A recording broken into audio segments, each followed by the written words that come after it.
Welcome to America's Day at the Races. The snow is for the most part melted and Aqueduct is ready to return to action. The feature on today's card, a rematch between the top two finishers from the Thunder Rumble. Ken Lobster and trainer Gary Siaka make it 2 for 2 against my boy Tate. In Hot Springs, Arkansas, fillies and mares featured in today's Pippin Stakes. And reigning champion trainer Brad Cox leading the way in wins at Oaklawn. Sends out his stakes-winning filly coach. She impressed, winning off a 7.5-month break, but she'll need a big move forward in a contentious field to again reach the winner's circle this afternoon. That and more all ahead on America's Day at the Races.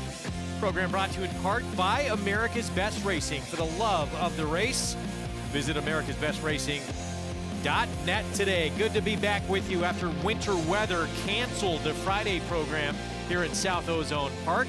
Today's feature, of course, named after one of the most popular New York breds of all time, say Florida Sandy, a 33-time winner over 8 years of action and over $2 million in earnings. And we'll see that rematch between my boy Tate and Lobster coming up a little bit later on this afternoon. That the feature here in New York, the feature at Oaklawn, as mentioned, fillies and mares in the Pippin. As we bring you racing from here in New York and Hot Springs, Arkansas at Oaklawn Park. I'm Greg Wolf, and with me is New York Racing Association handicapper Andy Serling. Good to see you on a beautiful Saturday afternoon here in New York. I know, it's really great up here right now. It feels like it should be nicer weather than the freezing cold weather. Say Florida Sandy, you mentioned winning 33 times. It's pretty amazing when horses run 33 times, much less win 33 times. An interesting matchup between the 1-2 finishers in a series or Stallion Series race we saw a few weeks ago. Yeah, I brought this up on the program yesterday. My boy Tate, he's going to make his 30th start. That seems like a lot in today's era, but nothing close to, say, Florida Sandy. We look forward to that rematch coming up. Lobster really stepped up and ran a race he's never run before. Is that the new and improved Lobster? Can we see it again? Well, Greg, I think that's the absolute question of the race. Because if Lobster comes back and runs the race he ran, he's going to win this race. And the track seems to have gotten very kind to speed again today, much like we saw last week. And he's a horse that will be forwardly placed. The one horse is probably the speed, but he can be sitting outside of him. I mean, he ran terrific in here. He ran involved in the pace that was quick, and he managed to hold off my boy Tate, who looked like he had him measured coming into the stretch.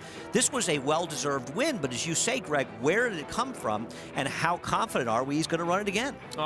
Impressed so much his rider, Javier Castellano. He's riding down in South Florida.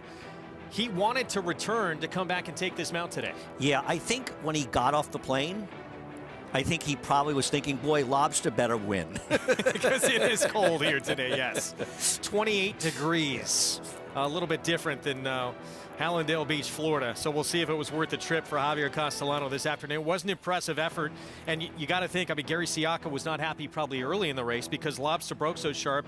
He was right there with his full brother and stablemate Chowder. They were battling on the front end. But Javier Castellano said he was so sharp and he was doing it so easily, he just decided to keep him in the race. It was a very impressive win. I mean, sometimes you fall into wins. He did not fall into win. He actually ran extremely well in there. Chowder came back and lost a tough one in the second race today. Now, Chowder got beaten badly in there, and Chowder probably could have won if he had been a little more aggressively ridden. So that is coming up later on this afternoon. That's our feature here from today in New York. New audience joining us right now.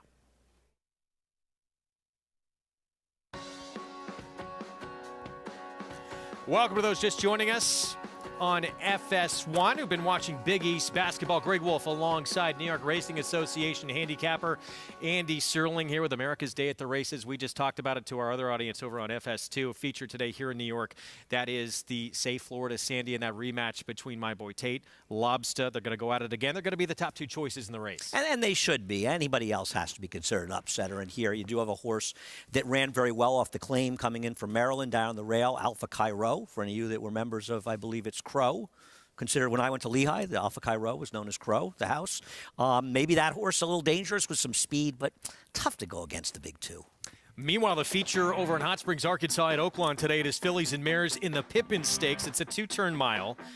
And Brad Cox, our reigning Eclipse Award-winning trainer, is going to send out coach from the inside. 9-5 favorite in this race, but it is a tough group that she's going to go against this afternoon. Let's check in with our Hall of Famer from Hot Springs, Gary Stevens. Thanks, Greg. We've got a little bit of rain out here, a little bit of fog going on, but a wet, fast racetrack. Super cold yesterday, a little warmer today. Looking forward to the Pippin Stakes later on this afternoon. That's our feature. Got Coach coming back. She already won here on December 17th at Oaklawn Park here. That was going to mile and 16th. She's shortening up to the mile today, where Wellington Wonder faced her that day, set the pace, and got a nice patient ride up front from David Cabrera. And look for David Cabrera to move a little bit earlier today than he did last time. But listen, Coach was much the best that day. She was actually in front at the mile marker that day, and with the extra half a furlong. The biggest thing she's got to worry about today is Miss Bigley, filly that just was third in the Grade 2 Chuluki at Churchill Downs. Her trainer Phil D'Amato and Martine Garcia. So it should be a good one later on this afternoon, guys. Gary, thanks. We look forward to it. Yeah, I mean, there's 2 or 3 fillies and mares in that group where Coach is going to have to step up to run the races they've been running. But that win for her, it was off a 7.5-month layoff, so there's room to move forward. No, I agree. She has a chance to move forward, and you don't want to discount Brad Cox's horses. But I'll make the Andy Sterling line that it's 3-5 that Miss Bigley will be the favorite in this race. I mean, she just has too many faster figs on paper not to be favored in here. And that's the feature at Oaklawn later on this afternoon. That'll be race 8 on the card. Here's a look at what's ahead, presented by Claiborne Farm. Races 6 through 9 includes that Say Florida Sandy. Track is fast here in New York despite the cool weather. And at Oaklawn and Hot Springs, wet, fast conditions at Oaklawn Park. And that 5th race will kick off the beginning of the Late Pick 5, which of course includes that Pippin Stakes. So 11 minutes to post here in race 6. You could play all the action by getting signed up and started with Naira Bets. Take advantage of that offer, that $200 deposit match sign-up bonus with that promo code. Bonus 200. Bet any track, anywhere, anytime. Download the app or go to nairabets.com to get signed up and started. Pick 4 in New York begins with the 6th race. It's a 6-furlong sprint, 50,000 starter allowance group. And American Gentleman taking play, Andy, at 3-1 right now. Yeah, I was a little unlucky last time when the hole closed on him. I think it's a tougher spot. I am interested in Extreme, number 4. Who we will talk more about when we come back from a short timeout. American Gentleman right now. Favorite on the board for Gustavo Rodriguez, Javier Castellano, who will ride Lobster later as the mount. Stay with DeMarchelier offers breeders a rare opportunity as the only son of emerging sire of sires, Dubawi, standing in Kentucky. His picture-perfect pedigree includes 10 Grade 1 winners under the first 3 dams. Dubawi and his sons and grandsons at stud have established stars on both turf and dirt. Now his first foals have arrived. DeMarchelier, standing at Claiborne Farm.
We're back on America's Day at the Races. Good to have you with us on FS1. Our program brought to you in part by Naira Bets, where you can play it all. Go to nairabets.com or download that Naira Bets app to get signed up and started. Race 6, again, it kicks off the late pick 4. 50,000 starter allowance. That is a look at King James. Currently 4-1. Jimmy Jerkins, Jose Ortiz will team up. Let's head downstairs and check in for the first time today with Maggie Wolfendale. Hey, Greg, and we'll start with that horse returning to the main track, and that's number 3, King James, forward trainer Jimmy Jerkins. And this is a horse, as far as his pedigree is concerned, actually does have some pedigree to take to this switch back to the dirt quite nicely. And he's not overly turf looking in his physicality. I love what I'm seeing from him as he just looks fantastic, as he has had all year. But I'm really intrigued by this return to the dirt because, if anything, he actually looks more suited to it than the turf, and he's run quite well over that surface throughout the summer. So I like King James for Jimmy Jerkins. As number 4, Extreme, he'll make his Naira debut and running under the lights last time out at on November 26th at Churchill, in which he was embroiled in a fast pace that really fell apart. Ray is playing games with me, keeping the blanket on. No, it's really cold down here, so I haven't really seen him as much as I'd like, but from what I see, I do like. Does return wearing those front wraps here once again. A horse that, while he does have that early pace, is very calm and collected here in the paddock, but great coat. It just looks the part of a horse, too, that would probably appreciate the little less half furlong at the 6 today, Greg. All right, Maggie, thank you. Have our post parade coming up in just a little bit. You see that pick 4 pool up and over 81,000 and growing. It's a good betting race. Favorite right now is 7-2 on the board. No, I agree, and I think going in, it is an interesting race. You know, even if you feel as though speed has gotten relatively good again, I don't think as strong as we saw last week, but it helps to be forward. The 1 and 8 are supposed to be engaged in the pace. They're supposed to be moving a little bit. I think the horse, I like the 4 Extreme, shouldn't be far off the pace here as well. So we'll see how that really sets up for some others in here. And it's interesting, you know, the 8 American Gentleman, he was unlucky last time. You can see him right here. I don't think this was a very strong race. That's my problem. I think he's in a tougher race today. But Javier Castellano wanted to go outside. I think he decided here, I don't want to have to go out the 8 path to go around that horse outside. There's opening up inside. I'm going to go inside. So he decides to go inside. His horse does not accelerate quite quick enough. So when that horse comes over, he gets shut off. Still, they were kind of falling apart in front of him. And where is his sort of energy at this point? So unless you feel as though he just kind of lost interest after getting a little trouble, I think it was trouble, but was he ever going to be better than second? And I think the winner of the race got like a 67 buyer. So, yeah, he got a 64 buyer. So how strong a race was it really? His trainer, Gustavo Rodriguez, though, his horse has been running very well. So that remains your favorite, 7-2. As you see a lot of these horses with the blankets on, it is a chilly, chilly Saturday afternoon, as we mentioned, sub-30 here in New York. As we take a look here at the 5 here, Jake Rocks, who you look 3 starts back, and that kind of stands out. He was second to Baby Yoda at Saratoga this summer. It's incredible, right? He ran a 90 buyer that day, and it just showed that he's capable of running to his competition at sort of any level. And Baby Yoda, of course, came out of this race and improved 20 buyer points. Now, while he hasn't backed that up, he did finish second, albeit a distant second, to Malibu with a flight line, who's being talked about as always the second coming of Hindu. The problem with Jake Rocks is he's 1 for 26 with 9 seconds and thirds. So even when he runs effectively, he just doesn't seem to find the winner's circle. And his only wins in the turf. 7-1 right now. That's problematic as well. And, you know, as you go back to King James for a moment, that horse, 8 starts on turf of his 9 lifetime tries. His only dirt try was his debut. But he did show some ability and some early speed in that race. He did, and I respect Maggie's opinion a great deal, but I don't like that. I don't like the race he's coming out of first time, and the horses that were speed finished 1-2 in there. So it wasn't like he was part of a pace that fell apart. He was part of a pace that he was the one that fell apart, and the other horses stuck around. Listen, maybe he's improved since then. Maybe he won't get back to the dirt. He's not for me. The horse that I don't understand why he's getting bet is the 6 Subsidized. You know, this horse was a private purchase from Chad Brown and Claridge Stables, and they gave up on him in the dirt. He has one dirt race that's good. that might be good enough to give him an outside chance to get a piece here. The rest of his dirt races, he should be 30-1 in this race. So why is he only 5-1? And much respect for Mike Maker from Chad Brown. It just seems like an odd, and Mike Maker's good turnarounds are really on turf, not dirt. People must have liked that work, potentially, that bullet on January 3rd. Here comes our post parade, and here's Trash Talker. We know we're going to see speed inside from this horse. Kendrick has one plan, and that's to go. I think he'd probably like to get off the inside. It depends how much pressure he gets from horses like the 4 and 8. Here's King James, not going as good as the Lakers right now. Have won 4 in a row for the first time this year. Yeah, they're turning it around a little bit. We'll see. Anthony Davis still on the bench. Well, I don't like King James in the dirt. Maggie is more optimistic than me, though. Here's Extreme, Dylan Davis for Ray Handel. I like his chances in here. I'm just a little worried he's better when he's on the lead, but he is a horse that's run effectively and fast enough to win, and he comes out of a race where the pace was wicked and collapsed. Jake Rocks went by. We talked about him, and here's Subsidize, who both of us believe getting over bad. Yeah, I mean, it just feels like a 15-1 shot, and you're taking the worst of it here if you like him. One whirlwind ride right around his morning line. When he ran his decent enough race 3 back and everything go his own way, and I say that having bet him, and he still didn't win. American Gentleman, Javier Castellano for Gustavo Rodriguez. Got to imagine he's going to be aggressively ridden in this race from the outside, and I think he's a player. And Color Me Pazzi on the outside, Eric Cancel for Chris Englehart. He did run well in his last race, but I think he's in tougher today. And that is your group. But it's a competitive field. You know, you've got the one outlier at 22-1, and everybody else is taking play. Cancel, as we mentioned, he's going to be filling in today for Manny Franco and my boy Tate in our feature. Manny Franco out with COVID. That was diagnosed earlier this week.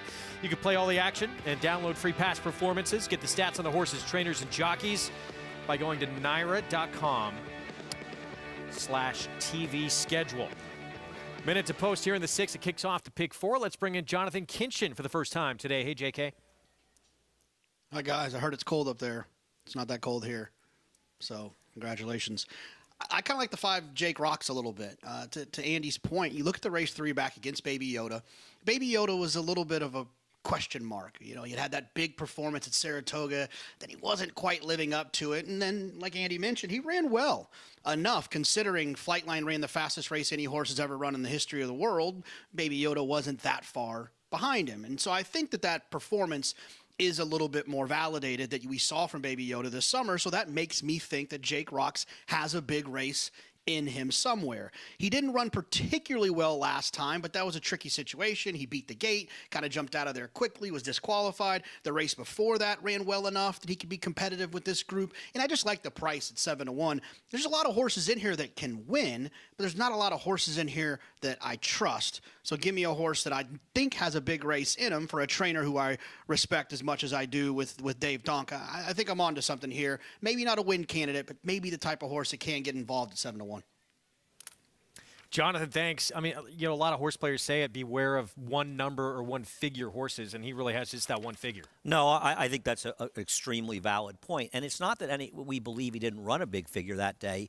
The problem is he's never really run it in any of the other races, so it's not – you can't really reliably expect him to run back. Now, if he runs back to his mid to high 70 buyers, he's a contender in here, so he can be a factor. The problem with him is he doesn't win, but he is a square price. Well, let's head back down to Maggie for more.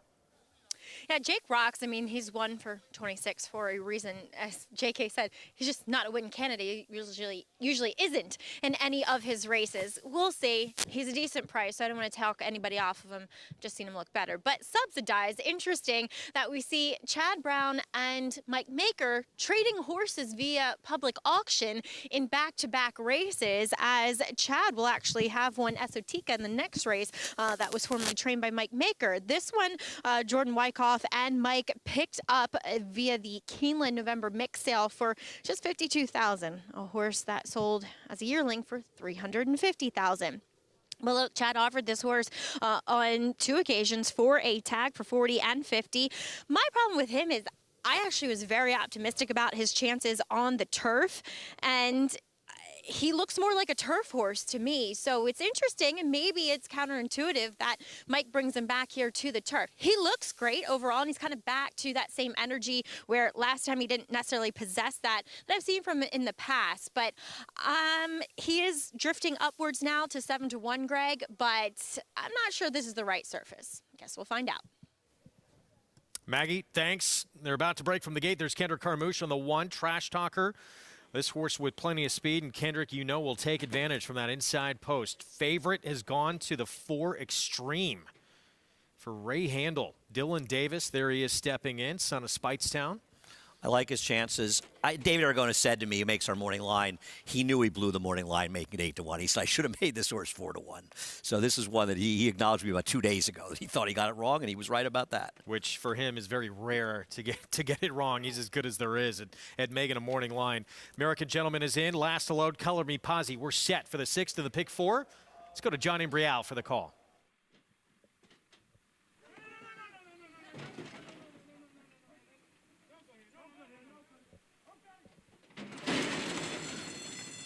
And they're off.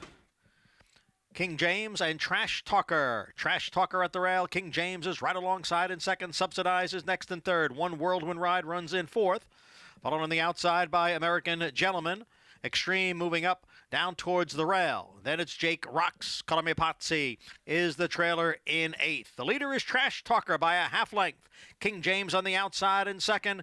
The opening quarter, 22 1/5 seconds. So they're moving right along here with Trash Talker, the leader, over King James. Then a break of 2, back to Extreme in third, followed by Subsidize in fourth. American Gentleman on the Extreme outside in 5th. Jake Rocks is down at the rail and in 6th as the field comes for the quarter pole. Trash Talker is still the leader with King James racing in second. The half went in 46 1. It is Trash Talker who kicks clear here to lead by almost 4 lengths. American Gentleman on the Extreme outside is moving into second. And now there's a furlong to the finish. It is Trash Talker with American Gentleman bearing down on the outside. Trash Talker at the rail. Here's American Gentleman to take over in deep stretch. And it is American Gentleman with Javier Castellano. Trash Talker was second. Extreme finished third. American Gentleman runs down Trash Talker, who Kendrick Carmouche sent to the front. He looked imposing coming out of the turn. Boy, it felt like it was over. I mean, you know, it's always that important part of the race when you have a speed, when they come to the stretch. Do you sort of cut the corner and open up, you know? Or does the field sort of come to you? Well, he cuts the corners, we can see here. And he kind of opened up, but Javier, an American Gentleman on the outside, he just kept coming and coming and coming. Now, I do think that he ran well, and the track is still kind of speed. This was a very quick pace, 22.38 for the first quarter, 112.39 for the end. They were moving up front. And consider where King James finished, who was trying to keep up with him early. Now, King James may not ultimately be a dirt horse, but I think the 1 ran well here. But the 8 got that clean trip outside, and Javier's probably thinking, they think I can't ride Lobster. I actually, he didn't, wait, he rode this horse. He's probably thinking, I just wanted another chance at American Gentleman. He got it, and he won. A little warm-up with the big one still to come for Javier. That'll be in the safe Florida Sandy, as Andy alluded to with Lobster. 4-1 here on American Gentleman, who was favored for a little bit, but a mild favorite at 7-2 in the end, floats up a touch. 8-1, 4-5. We will head over to Hot Springs, Arkansas with live action from Oaklawn when we come back. You're watching America's Day at the Races on FS1.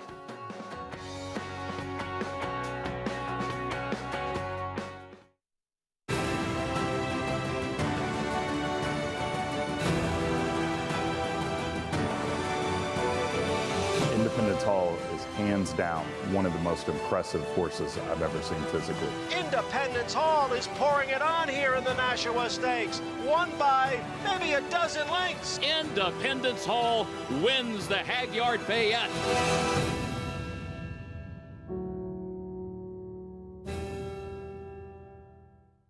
No sport in the world brings the wins home like racing. It's one-of-a-kind, high-speed, high-stakes action, and Naira Bets takes you there. Place your bets and watch the races live from anywhere. With Naira Bets, make easy, secure deposits and promotions every day to earn reward points or cash. Download the Naira Bets app or visit nairabets.com.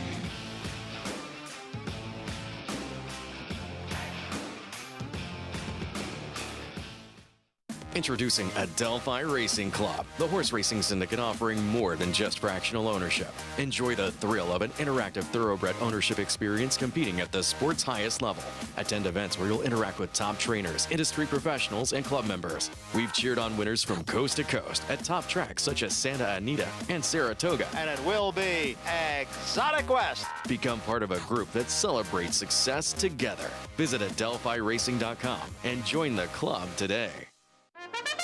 Now more than ever, it's time to get with the program because New York Reds start with an advantage. New York Reds run for serious green at Belmont and Saratoga. New York bred maidens run for up to $75,000 and allowance horses for up to $85,000. And serious New York bred owners can collect awards of up to $20,000 per horse per race in open company. So get back with the program. Seriously.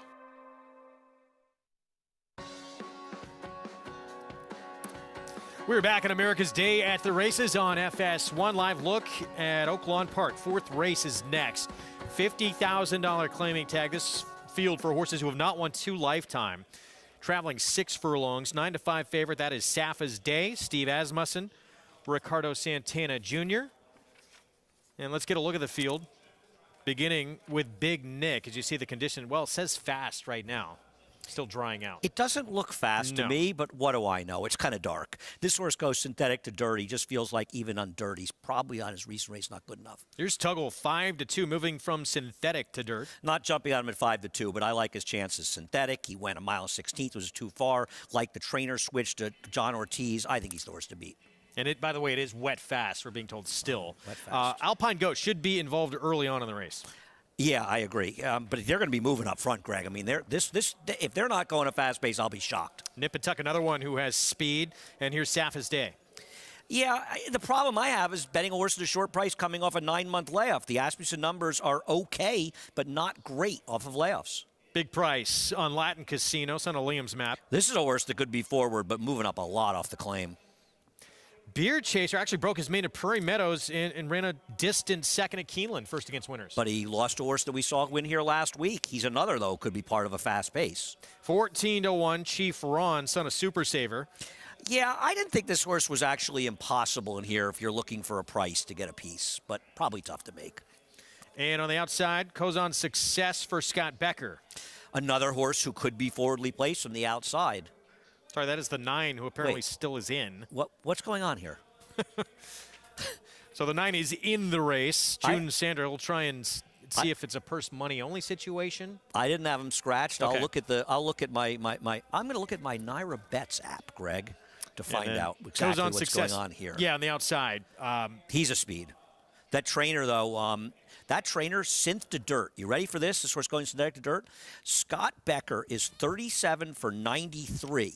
40% with a 258 ROI going synthetic to dirt. Those are some heady numbers. For what it's worth, he's 1 for 1 at Oaklawn, and that was at this meet, and the horse paid $12. That's Scott Becker with Kozan Success. And by the way, the 9 is in this race. Big price at about 25-1. That scratch we had on the board was a technical mistake on our part. We apologize. Let's check in with Gary Stevens. Gary, Nip and Tuck, Ramon Vasquez going to be aboard this horse for the first time. What's it like for a jockey getting acquainted with a new mount?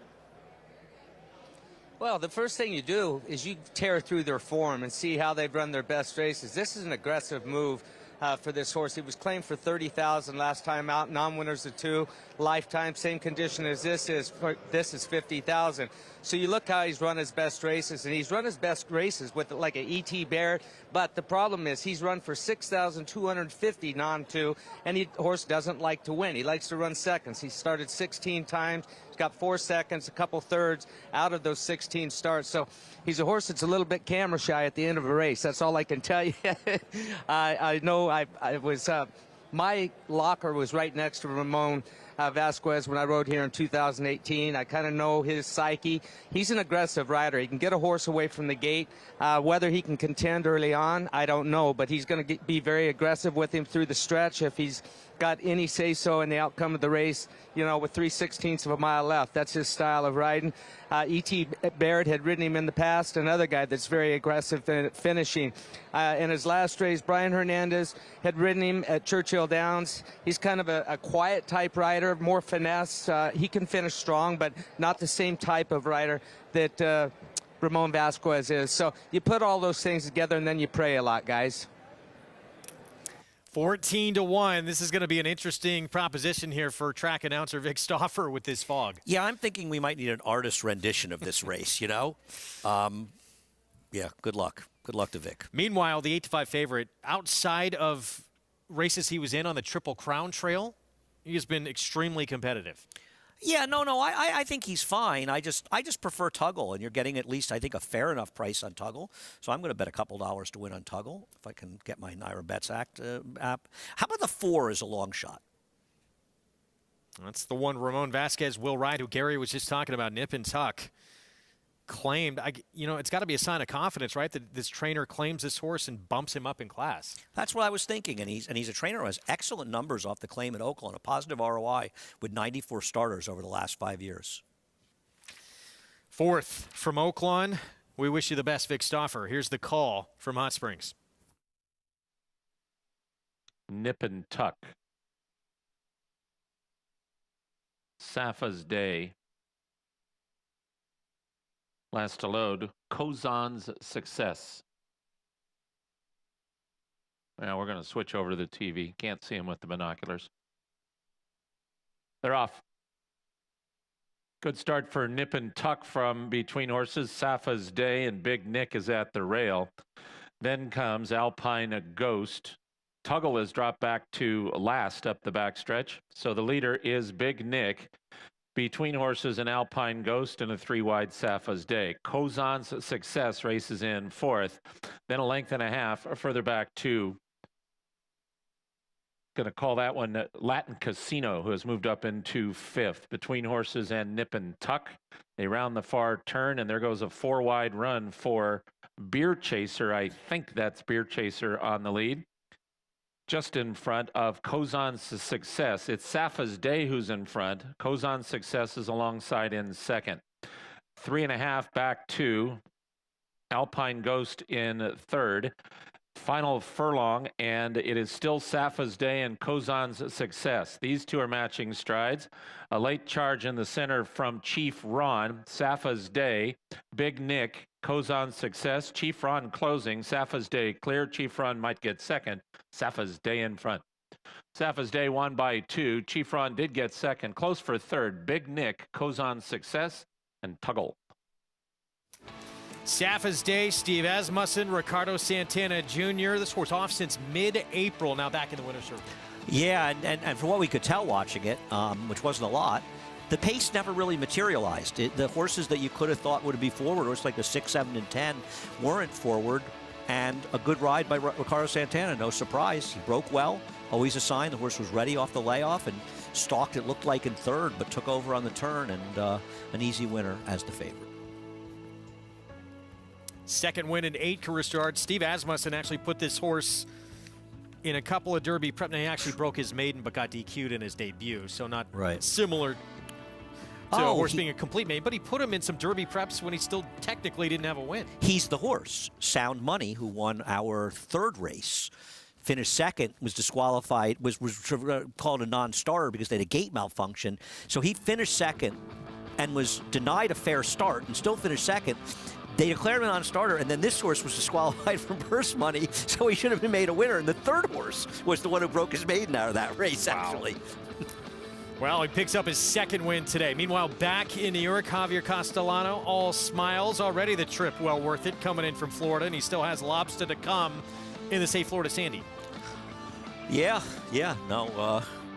This was probably very satisfying for Javier. You know, I'm sure it was frustrating when he rode him last time. Probably got off him and thought, oh, it looked bad. I think he was unlucky, and I think you agree, Greg. I don't think he gave him a bad ride. I think he just got unlucky.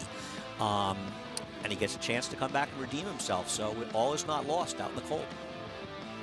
Gustavo Rodriguez, Javi, and a 4-year-old son of the Triple Crown champ American Pharoah, picks up just the 2nd win of his career. Now 2 for 15 lifetime, $10.60 for the victory. Trash Talker tried to take them gate to wire, weakens late. 8-1-4 finish in that 7th, and it was Kendrick on Trash Talker. Of course, Kendrick Heartbreaking finale to the winter meet last year. He was up 4 wins on the final day of the meet. Eric Cancel had a 6-win day to overtake him. Looking for redemption this year, and he's off to a great start. We'll be back.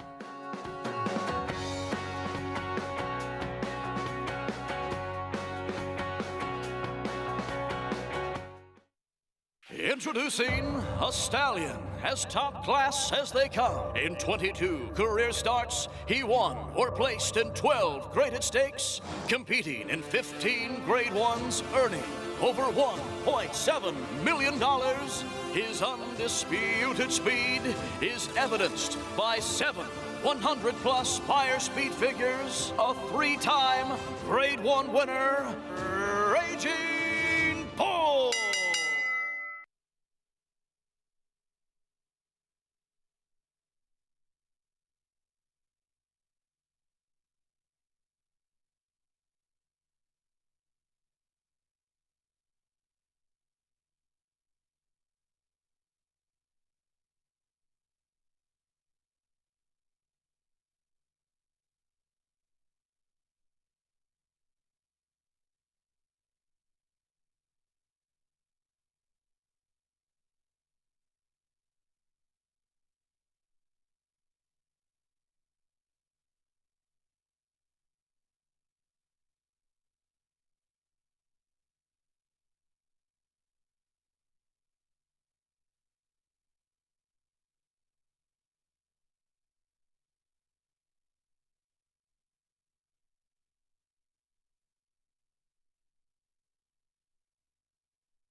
My favorite race is Cigar Mile 2020 True Timber.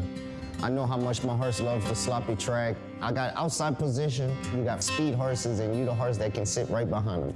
Jack Stinson, he texted me that morning, Kendrick, what do you think? I said, don't worry about it, brother, I got you. My horse break good. I want to send him a little bit so I can let him relax a little bit going down the chute. Down the backside, I wasn't worried about the kickback. Even within the 16th of a mile at the gate, a couple times, dirt hit him, he didn't even mind. He just shake his head and he just kept running through it. At the 3/8 pole, I asked him and he moved up so sweet. I mean, he was right in my hand the whole time. And once I got to the quarter pole, I just pulled the trigger. You know, I figured if I pull the trigger, it's gonna be hard to beat me from here to make up the ground on a sealed racetrack. When I got to the 8 pole and I started asking him, I mean, you can feel the horse responding. True Timber is gonna pull off the upset here in the Grade 1 Cigar Mile. For my mom, my dad, and my wife and my kids, I know how much it meant for them just as much as it meant for me, you know. The fist pump at the wire explains it all. And I'm saying to myself, man, I think this is a Grade 1. Was this a Grade 1? Oh, this is my first Grade 1! Oh, we got out Grade 1, baby! Coming from Louisiana to win one of these races, the Cigar Mile, and the African-American Jockey, for myself, for my family, for the people that's out there that's seeing this and never thought it could be done. It can be done if you work hard. Always happy to see Kendrick Carmouche do well, man, who always has a smile on his face, a positive attitude, and he's already got 2 wins today, 20 wins, leading the way at this winter meet. I couldn't agree more with you. He's just, it's a pleasure to have Kendrick around, and he's always fun to talk to. Such a positive attitude. You know, in fact, he was actually kind of annoying when he was hurt in Saratoga. We couldn't get him off the set. He was clearly making a move for at least one of our jobs. I'm not really sure who, so I'm glad he's back riding. He should have been on every single day. I'm glad he's riding. Listen, I feel safer now that he's back riding. Well, he'll be on this one here, Grudge, for Rob Atras, and a 5-year-old mare that Surprise, surprise, has plenty of speed. And, you know, my Roxy Girl has the speed to maybe run with her, but you know what Kendrick's thinking. And a course claimed by Mike Dubb and Rob Atras with speed, who's in good form. She's a very dangerous horse to wire this field. She will not be 7-1 if you like her. She's coming down. Let's head downstairs to Maggie. We'll take a look at a horse who is coming in off that trainer change after being sold at the Fasig-Tipton Mid-Atlantic mixed sale just a month ago, and that is number 7, Esotica.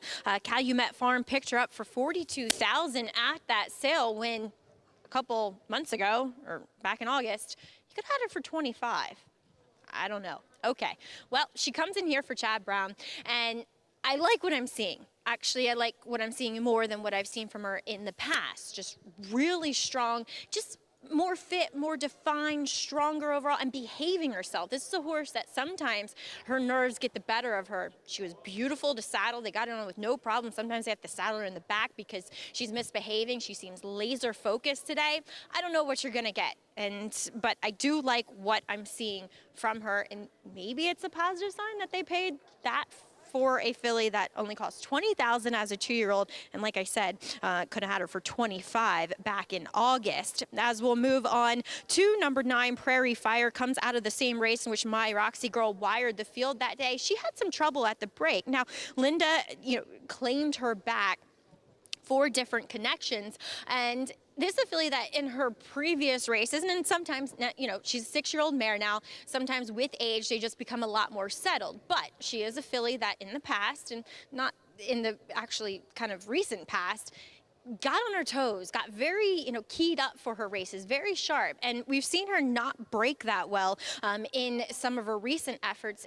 And again, she's just very quiet here in the paddock. But then again, when Linda shows a bit of confidence in her horses and stepping them up, you kind of take it with a positive notion. Physically, I like what I'm seeing. I just wish I had seen more energy from her. As number 5, Irish Constitution, let's not hold that turf race against her. She doesn't really look like a turf horse, nor should she have the pedigree. I like what I'm seeing from her again. She's a filly that has done well. She just looked improved when she came back off the May to August layoff, when I saw her up at Saratoga and at Belmont. And again, I feel the same thing. So getting back to her preferred surface, maybe she can make some noise here for Ray Handel. Guys?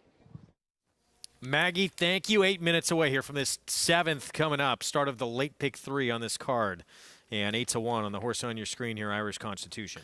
She has that one figure, the 74 buyer back in March, that makes her contentious. The problem is she rode a gold rail that day in a 4-horse field. I don't disagree with Maggie. I mean, I think that you could argue she's getting a little class relief. She's the horse, I don't know if Maggie mentioned this, I'm sorry, it got a little noisy, that Joel Rosario was riding that he got hurt on. She dumped him when he broke his rib. Okay. She dumped him after the finish. Now, she didn't go down. But she ducked out and dropped Joelle, and she's the horse got hurt on. But she's not a turf horse, so she's back to the right surface. My problem is she's only got that one race that makes her possibly a contender, and it was a very advantageous circumstance. Well, meanwhile, here is Prairie Fire. She's at 13-1 on the board, 6-year-old mare. She was beat by my Roxy Girl last time out. Let's look at the break last start. Yeah, I mean, it wasn't... This is the kind of breaks like we like to talk about, right? She didn't break that slowly, maybe a half slow. But as a result of the break, she got completely shuffled out of the race. So, no, she didn't break 4 lengths behind the field. But you feel like she almost might as well have, right? Because by the time the race was developing, I mean, she's not a horse that's normally that far off the pace. She was way back. She wasn't beating my Roxy Girl anyway. I thought she ran respectively well, and to me, it's interesting that Linda doesn't mind moving this horse up. Now, maybe she just thought, you know what, I can't find another spot to run her. She's ready to run.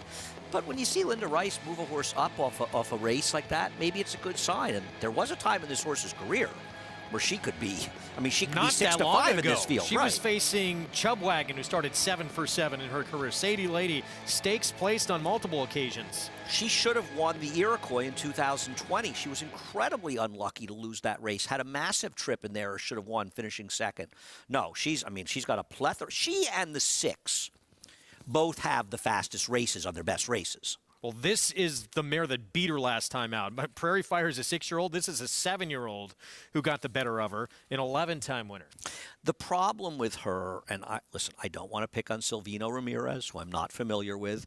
I looked up his stats. He hasn't started many horses, and for what it's worth, with 52 starters, he's got a positive ROI of 236, so he has had success. He's 1 for 9 off the claim. But, you know, he claimed this horse from Von Vasquez, whose horses have been running off the screen. And he just, in general, we don't trust these horses to come back and run as well. And doesn't she have to deal with a 10 early? She does, but she has some races you look at where she doesn't have to have the lead, right? I agree. There was a time, and, you know, it almost implicitly doesn't make sense that the 10 is, and she should be dueling, because the 10 is a bullet. You don't think of her as a bullet. She's gotten faster, but we'll see how much speed she has in the new barn. And there's the man who's going to be riding the 10 once again, Kendrick Carmouche. He's saying, don't worry, I'll be in front. I will be on the lead, don't worry. That should be the game plan, looking for the 9th win of her career, Grudge, with Kendrick aboard. You keep it simple when you go to the lead, right? Oh, wait, Kendrick has 2 wins. Didn't he win on sound money? Right, yeah. 4th and 5th. Right, yeah. No, and won it at almost $15 with Chad Brown runner. Well, with more on the Speedster here in the 7th race, let's go back to Jonathan. Yeah, I like the 10 Grudge as well, and I saw the same thing that you guys saw where, you know, Michael Dove and Rob Atras come in and grab a horse who shows a lot of speed, and he does. Not only does he have those ones in she have those ones in her past performances, which I think a lot of people are used to seeing, and insinuates that she makes the front often.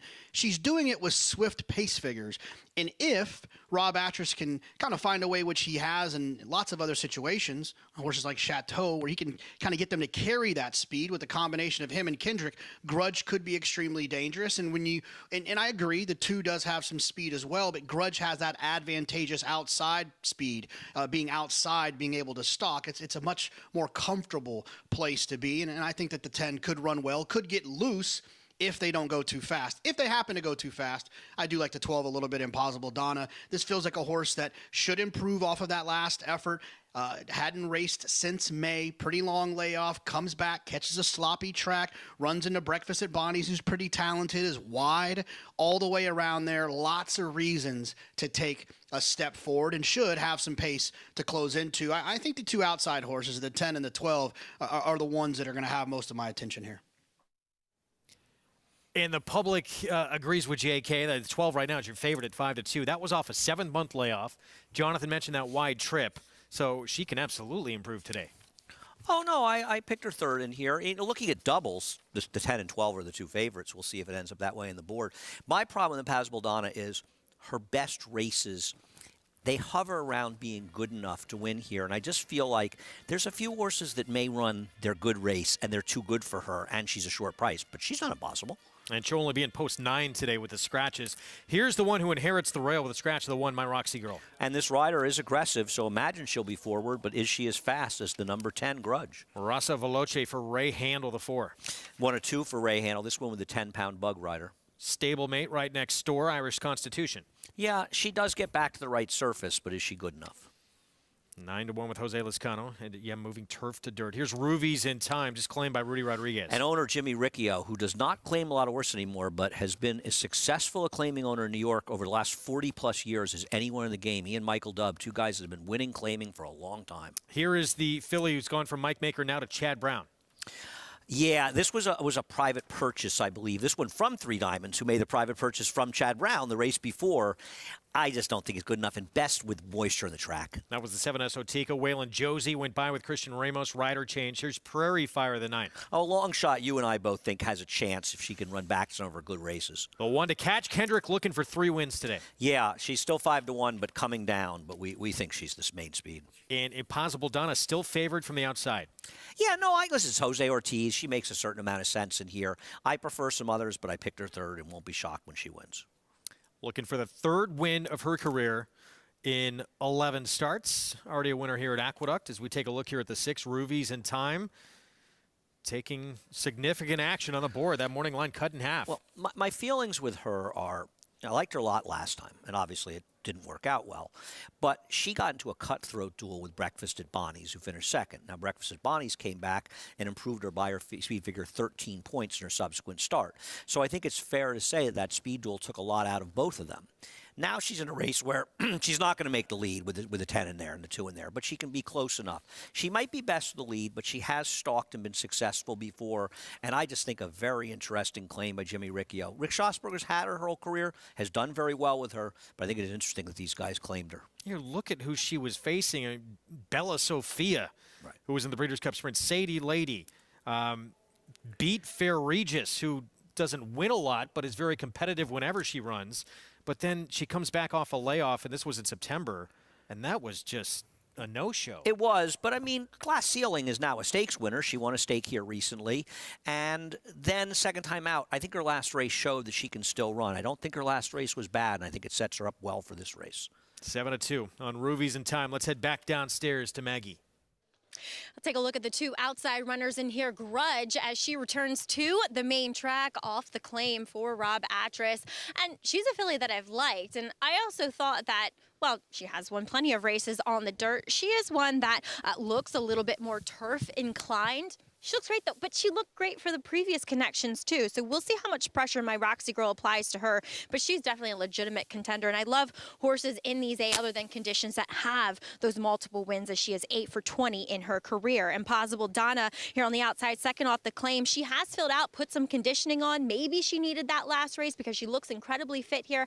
I thought ran very well in the context of how that race unfolded. Greg? Maggie, thanks. Jonathan, as you see, going with the speed. The 10 here, Grudge. We'll see if she does get pressured by the inside mare, My Roxy Girl, the 2. And then Andy and Maggie going right here to this 6. Yeah, I'm amazed the money Esotica is taking at 9-2. I don't think she has a prayer in this race. I don't think she's even remotely good enough, especially on a dry track with other speed in the race. I'll be shocked if she's effective. That's the 7, and that's the power of Chad Brown coming off a win. Let's go upstairs. John Imbrial with the call.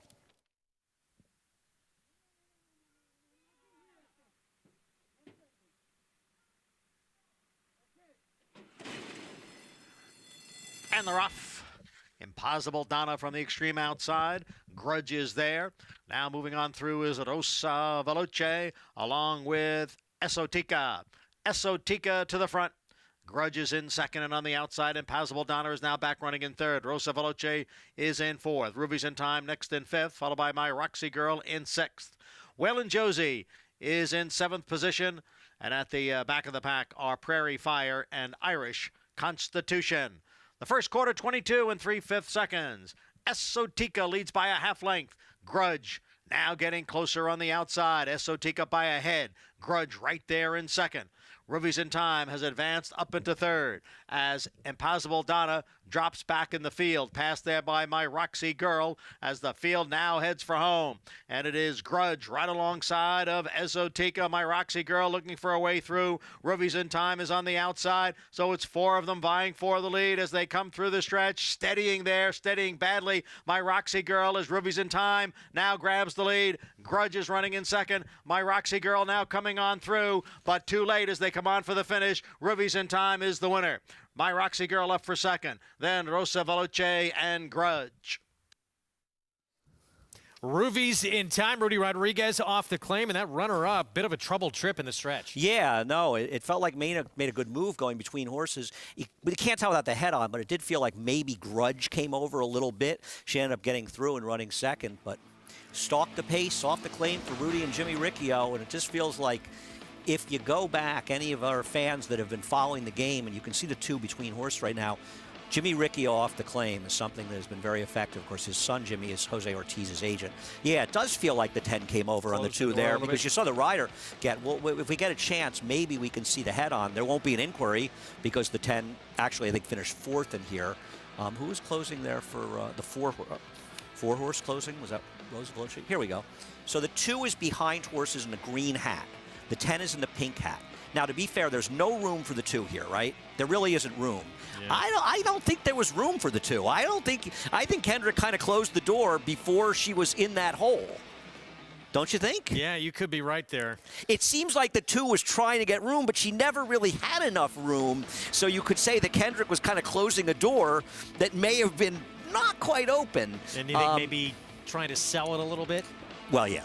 Listen, I like that, you know. That's the Richard Migliore school of riding. Nobody, let me tell you, Richie could sell it like no rider in the game. And it's a very good quality to have, to be honest. I think you don't see enough riders that sell it that well. And sometimes they get put up if they wouldn't. 6-2, 4-10 as of yet. Well, it wouldn't have mattered. Yeah, it wouldn't have mattered. Finished ahead of that horse anyway. So I was going to say inquiry sign I'll put up. It's not going to be relevant here. So 6-2, 4-10 here in this 7th at Aqueduct, 7-2 on Ruby's in time. My boy Tate out for revenge indeed, trying to turn the tables on Lobster in the rematch from the Thunder Rumble. That's coming up next.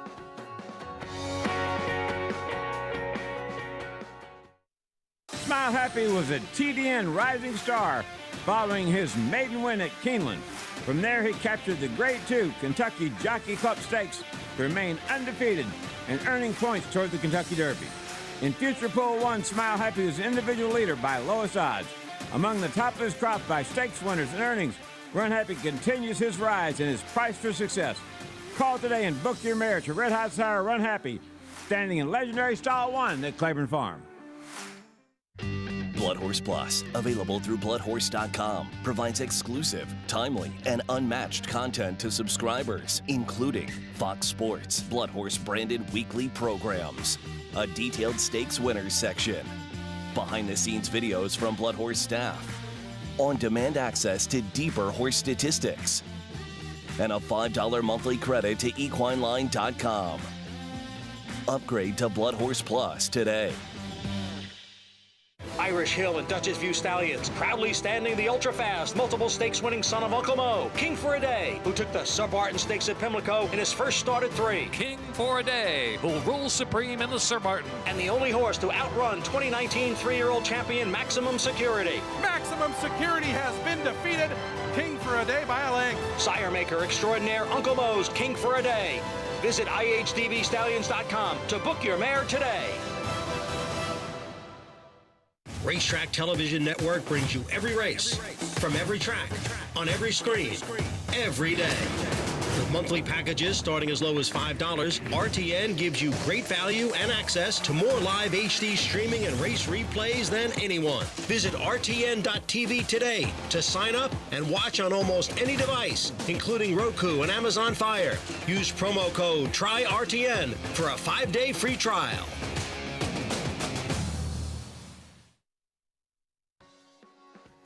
We're back on America's Day at the Races on FS1. Look at that wet, fast track in Hot Springs, Arkansas. We have more coming up from Oaklawn. Race 5 is next. $10,000 starter allowance and a 2-turn mile ahead. The 1 big scratch in here, Mr. Dougie Fresh coming out. Also the 3 scratched in here. Let's check in with Gary Stevens. Yeah, guys, Home Run Trick, the favorite right now. Chris Hartman, the trainer, started this meet off on fire, but he's always on fire. He's won 4 races early on in the meet here. He claims a lot of horses. He gets a lot of horses claimed, but he's just a true horseman, and he's competitive. This horse won his last out. Chris hits at about 21% off of the claim. He's winning at 21% right now. He's 22% for his last 400 and some starters, so just a consistent type of trainer. His horses always look good. But he plays the claiming game, and we all know how many horses are claimed day in and day out here. It's a tough game to play, but it's an important game to play here at Oaklawn Park, guys. Gary, thanks. Yeah, Chris Hartman with the 8-5 favorite. That's the 8 home run trick. And a horse coming in off a win last time out, and who's 4 for 9 on the off-going. Yeah, for me, this race really changed when they scratched the 1 Mr. Dougie Fresh. I agree at Home Run Trick. The thing that worries me a little bit about him is I'm worried on paper the 9 Englander is supposed to show some real speed, and I think could make his job tough. I don't have a problem that he's a very logical horse in here in Home Run Trick, but I think it could make him vulnerable, and it gives horses like the 6 and 7, I thought, a bit of a chance over him. So I thought they were better bets to me, the 6 and 7, 6-1, and 4-1. Meanwhile, you got Carl G on the outside, who's only had 1 start on dirt, did not hit the board. He's at 5-1. With more, let's go to Jonathan. Yeah, look, I like the 11 Carl G. I like the money this horse is taking. Now, keep in mind, this is a horse that is switching to Norm McKnight's barn, who's winning at about 18% at the meet. Last time I updated the stats, I think 2 for 11.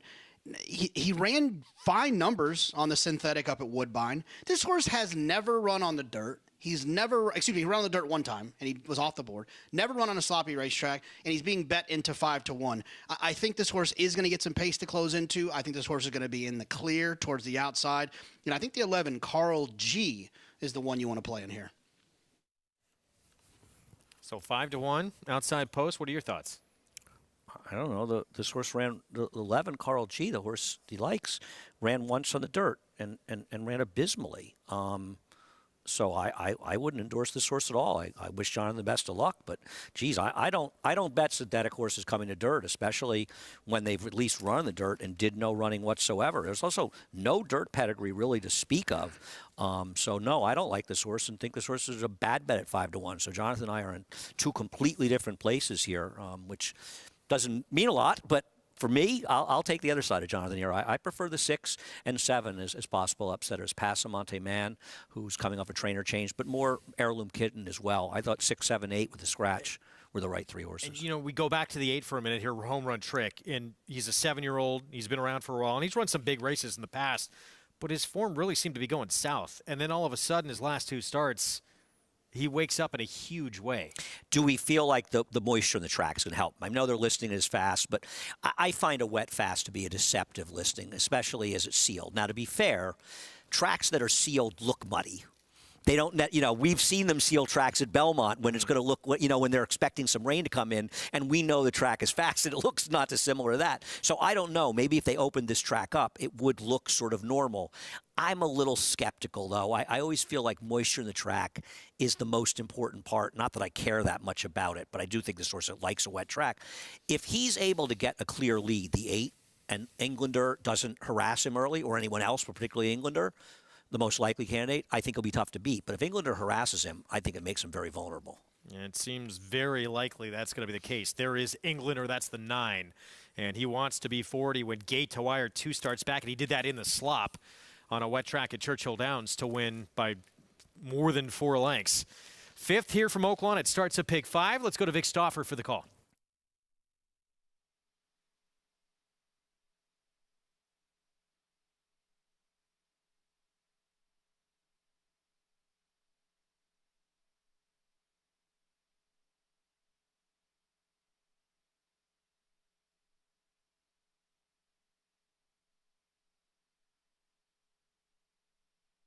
Still working with Rye Humor to get him in the gate.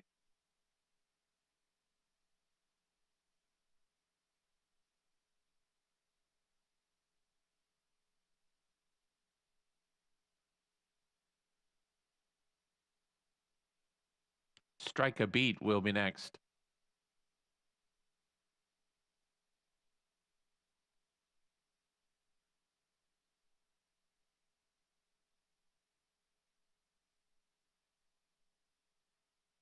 Actually, it was Grand Atlantic who was delaying the start. Rye Humor just went right in. Now Strike a Beat joins. 2 more. Passamonte Man and Carl G.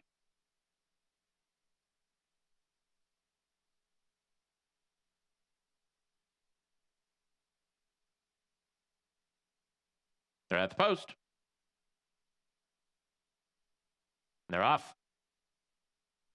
Home Run Trick and Englander, break 1-2, go for the front from Strike a Beat, and a very hard scent Grand Atlantic, who was slow into stride, but now he's flying up the inside.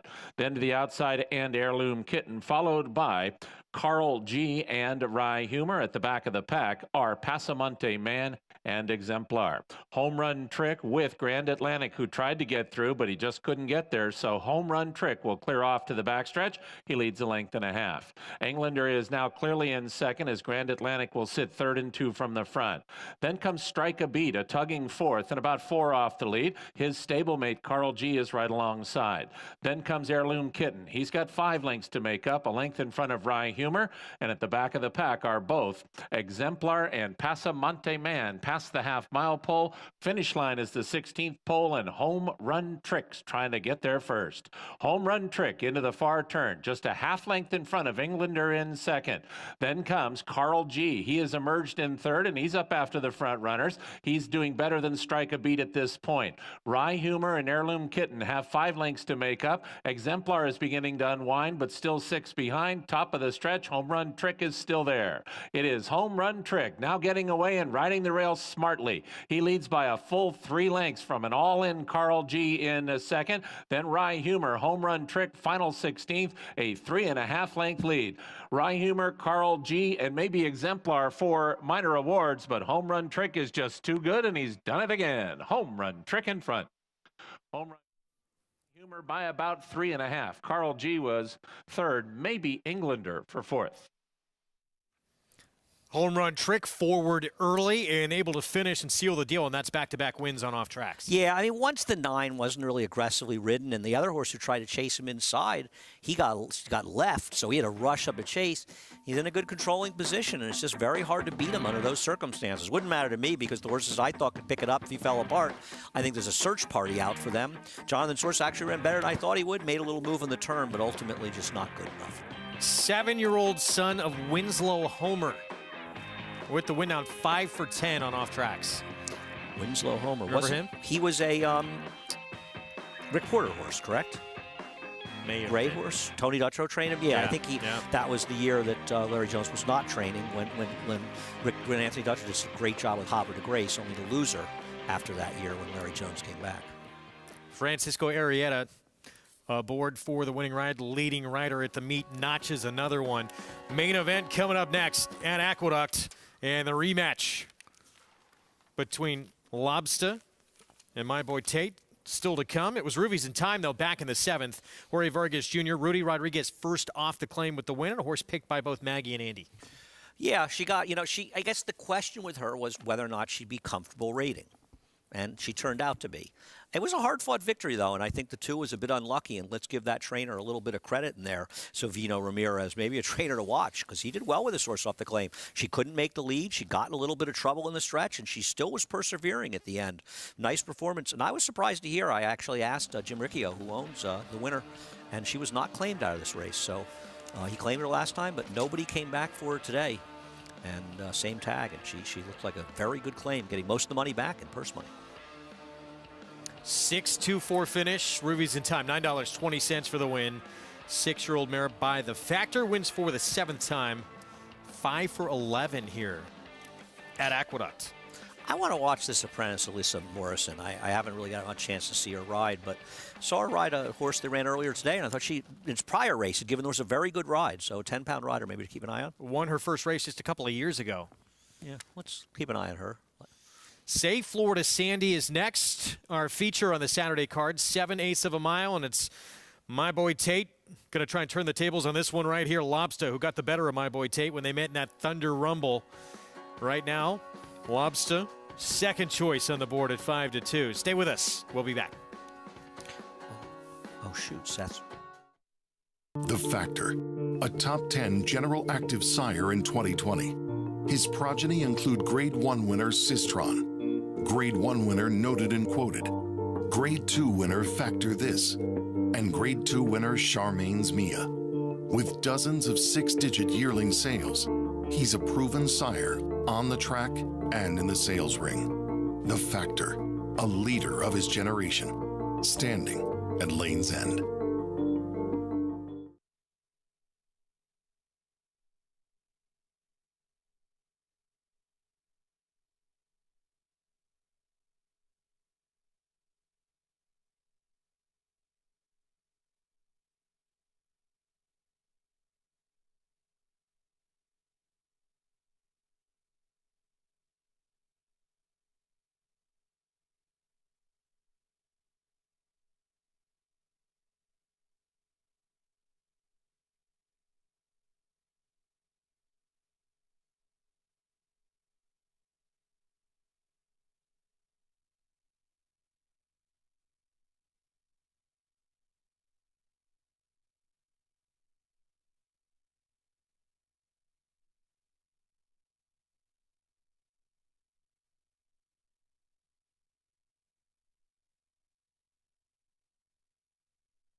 Safe Florida Sandy trying to come on through. Cashatrea from out of the clouds. Down to the finish. Here's Wake at Noon. Surging on the outside. Safe Florida Sandy. Safe Florida Sandy. Wake at Noon. Here's the wire. Safe Florida Sandy does it.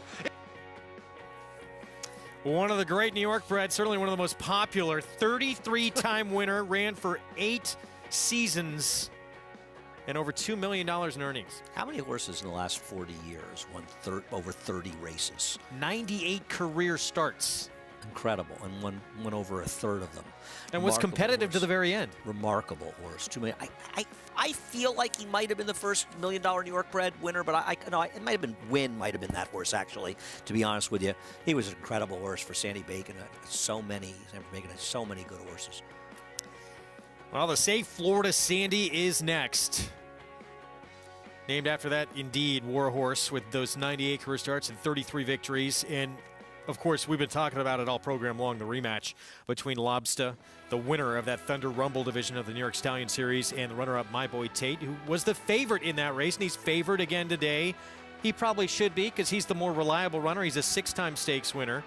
And, you look at that last race, and My Boy Tate spotted Lobster 6 pounds. Today they run at even weights. Yeah, well, I think that's relevant. But your point is very, very well taken. He has the consistency. But Lobster's last race was good. How about the money for Alpha Cairo? A lot of fraternity brothers here today? Speed Inside. That's the one at 3-1 right now. Let's head downstairs for a Paddock Report with Maggie. As we'll take a look at one of the 2 leading, or headliners, I should say, here in this field. And if you hold my hand to the fire, just based upon appearances, I do prefer Lobster in here. But let's talk about My Boy Tate, who won this race back in 2018, so 4 years ago, and has participated in it frequently since. But My Boy Tate, at least now from coming back from that May to July layoff, has been a horse, and he has been throughout his career, that gets himself pretty keyed up prior to his races. Not today. As I always say, it could mean absolutely nothing, but when he is fiery in the paddock, and actually now that they got the saddle and he's woken up a little bit, but when he is that fiery, sharp type of character prior to going in the gate, he usually does run very well. So we'll see. He might win here just because he is who he is, and he does tend to show up with some A efforts pretty frequently. As we'll move on to number 2, Chestertown. If you don't have PPs in front of you, and based upon my opinion, I think Chestertown looks great in here. He looks best, but he's supposed to.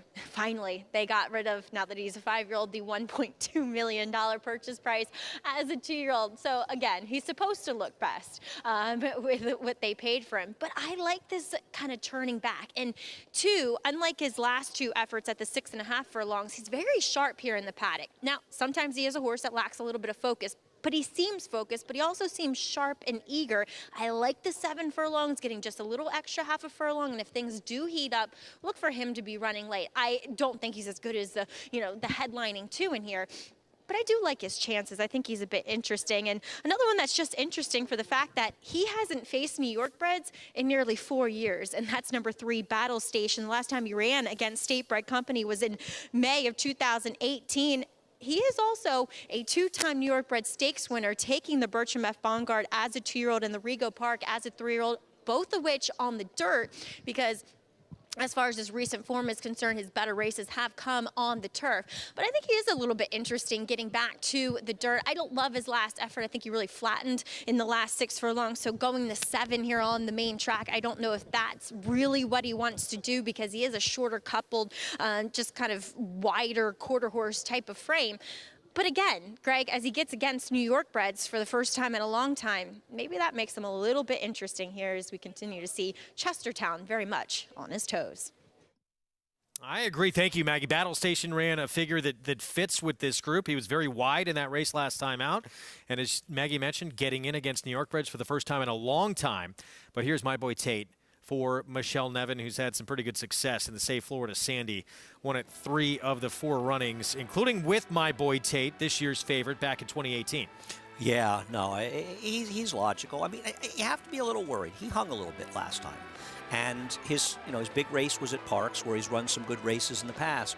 Still, he ran well in here. He just didn't run as well as Lobster. And if you feel that Lobster's going to run back to his last race, then this horse, My Boy Tate's going to have his hands full with him. Well, and so you see My Boy Tate, he goes by Lobster, and at this point, usually that's race over. This race was over. over. Just ran huge and came back and got him.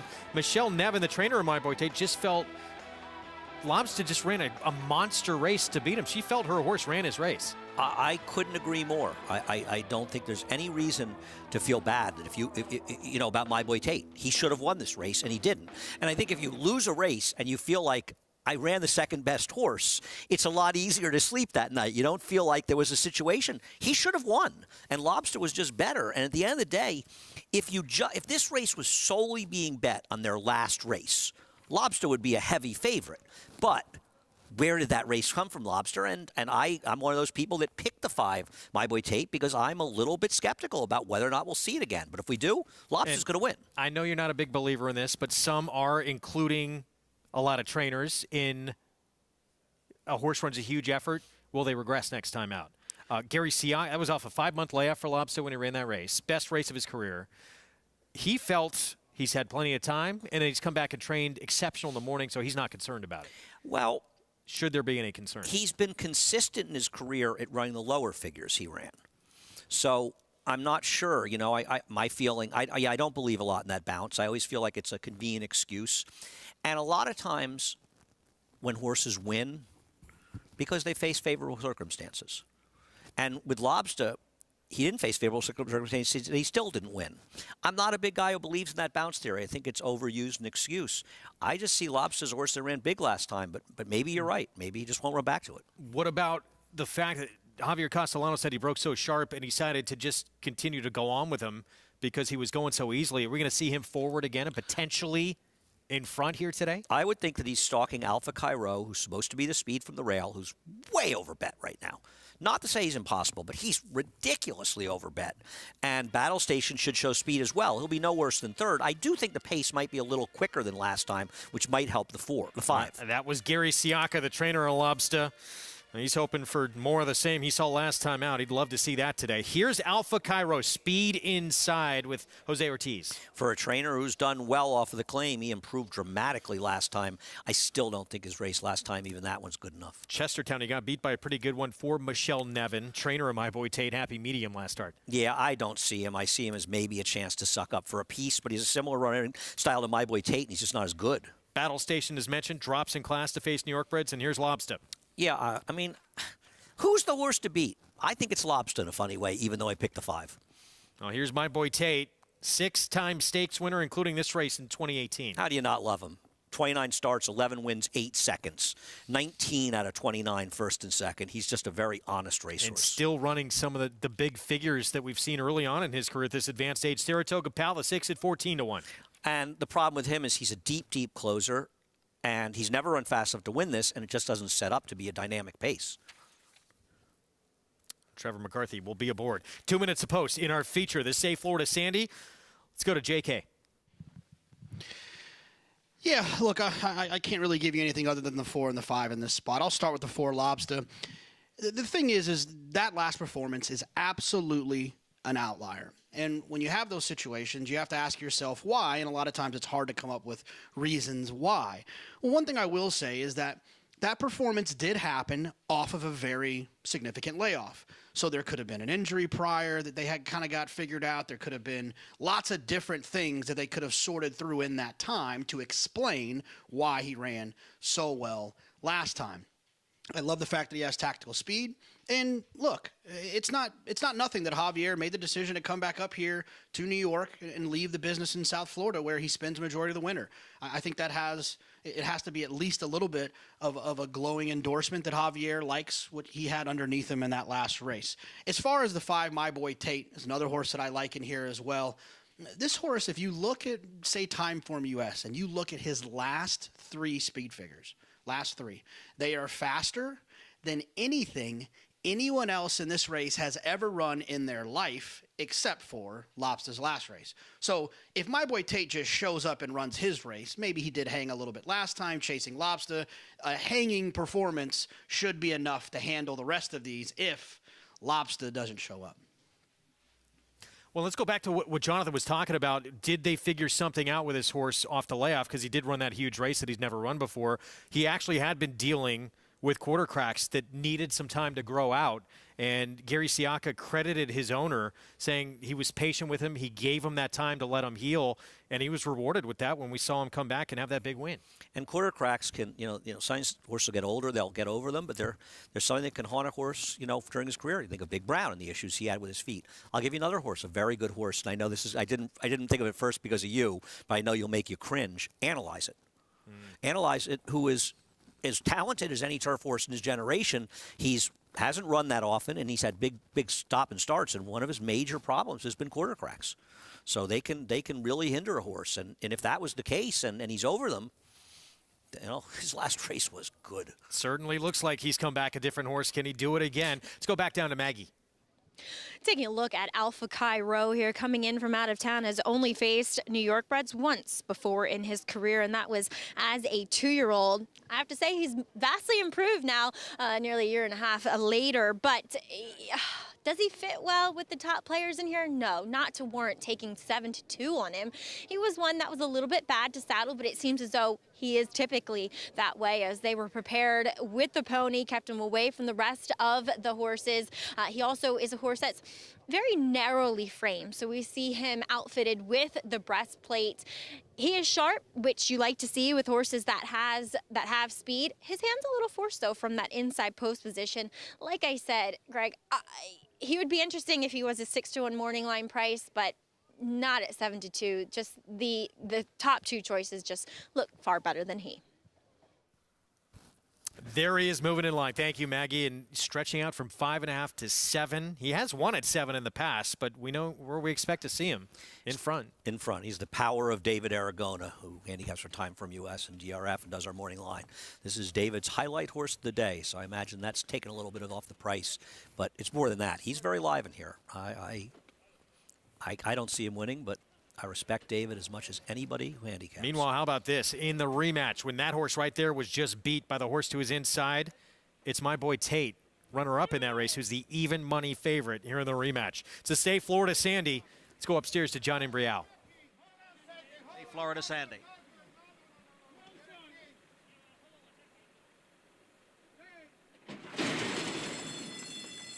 And they're off. My boy Tate away well. Now moving up his battle station. Alpha Cairo is down at the rail, and Alpha Cairo has taken the lead. Battle Station runs in second. Lobster is on the outside in third, and now it's almost 4 lengths to my boy Tate, who is back running in fourth. Chestertown down at the rail. Saratoga Pal is the trailer in sixth. Alpha Cairo leads here by 3/4 of a length. Battle Station in pursuit in second, with Lobster on the outside in third. The quarter went in 22 and 4/5 seconds. Alpha Cairo, the leader here, with Battle Station running in second. Lobster's on the outside in third. It's 3 lengths to my boy Tate and Chestertown. Farther back is Saratoga Pal there, midway around the far turn. Alpha Cairo by a head. Battle Station is right alongside in second.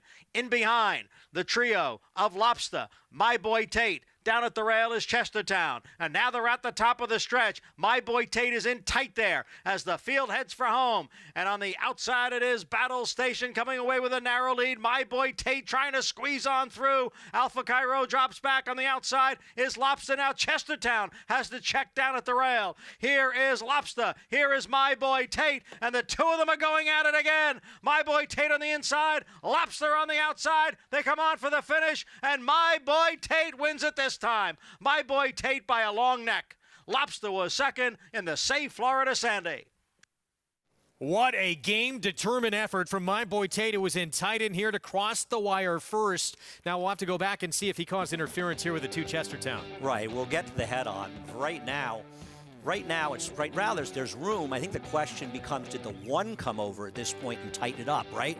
Feels like the 1 may be forcing in the number 2, and now is the 3 coming in a little bit and forcing them in? Or did the rider, Jose Oscano, just want to get outside with horses in here? I don't know, but you know what? It was a terrific horse race between 2 very good horses, and even though Lobster lost, I think it's fair to say that he showed how legit his last race was, because he didn't make the lead in here. It's a faster pace nears the head-on, and he still delivered. Okay. So, the one's coming over on the 2 right here. Now the 3's making it tight. I don't see it at all. I just think that the 2 wasn't getting through in there. I don't believe the 2 ever left the 2 path. Do you? I mean, maybe we watch that again. Yeah, I need to see I don't know it if we again. do we have our lanes, our famous lanes? Gotta love. Well, I mean, I think that's the question, right, Greg? Did the 5 ever leave the 2 path? It definitely looked worse from the pan shot than the head-on. Let's take a look again. So that gray on the inside's the 2, just who's outside your eventual winner. Isn't Chestertown sort of coming out to him at this point? That now, he comes right in, but there. is he coming in because the horse in green, I think that's the 3, Battle Station, is he coming in and forcing him in? That's the thing. That was the most egregious part of it. No question about it, right. But I think you could argue that it was happening because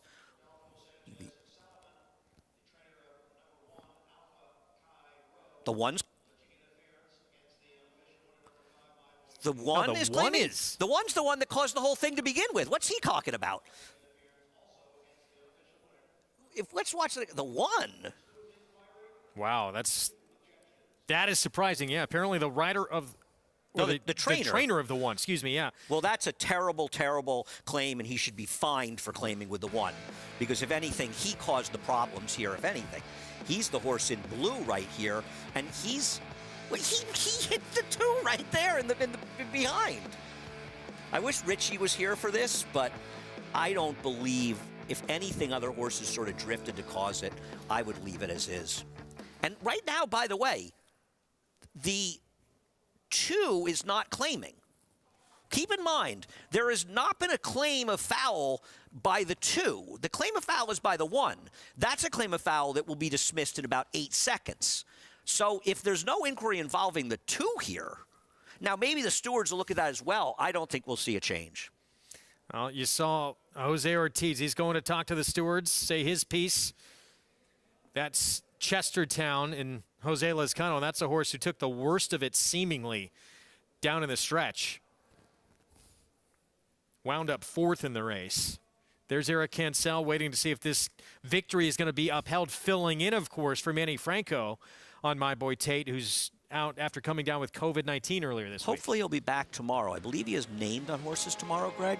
I'm not here, but I believe the claim on the 1 by the 1 is just utterly preposterous. That horse was finished, and he was causing an incident more than being involved. Let me put it another way, Greg. Watching the head-on, is there anything you saw in that head-on that you could say was close to conclusive? Because if it's not conclusive, there should never be a disqualification. I agree with you. You know, unless you can say, look at this that happened that really caused this horse to lose its chance to win. And I think the best you could say is it's somewhat inconclusive there. So to me, there should never be a DQ. So we're being told now it's the 1 against the 5 by the trainer. Okay, that's and lunacy. The 2 against the 5 by Jose Lezcano, the rider. Okay, the 2 claiming makes sense. That's fine. The 1 has been dismissed already. I mean, the stewards they should fine the guy. I'm sorry, but that's lunacy. So back to your point, as you see Eric Cancel. What did Eric do? I don't understand. Now, okay, let me say something else. If the 2 is claiming, he's not claiming against the 5. The 5 has nothing to do with anything that happened here. So the 5 is not involved.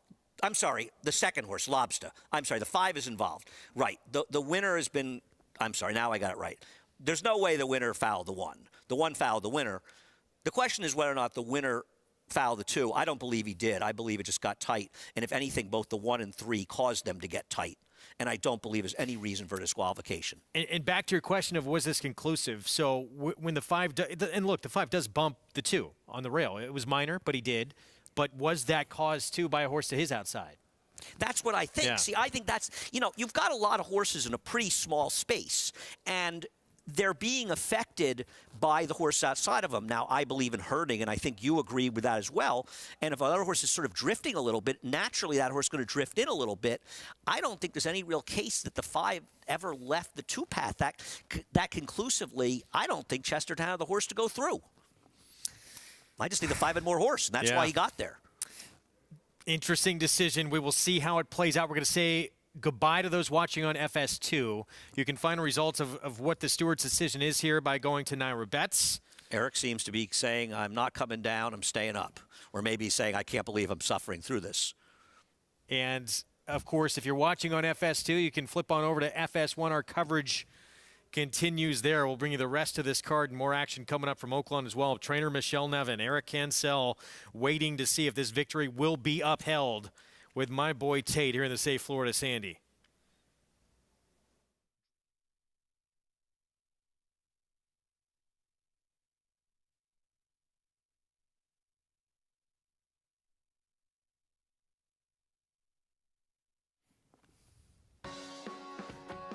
We continue on America's Day at the Races on FS1 with drama in our feature race here in South Ozone Park, New York. Safe Florida Sandy in question right now. It finished with my boy Tate getting revenge on Lobster. They were the 1-2 finishers, 5-4, 3-2. There is trainer Michelle Nevin and Eric Cancel. Connections of my boy Tate.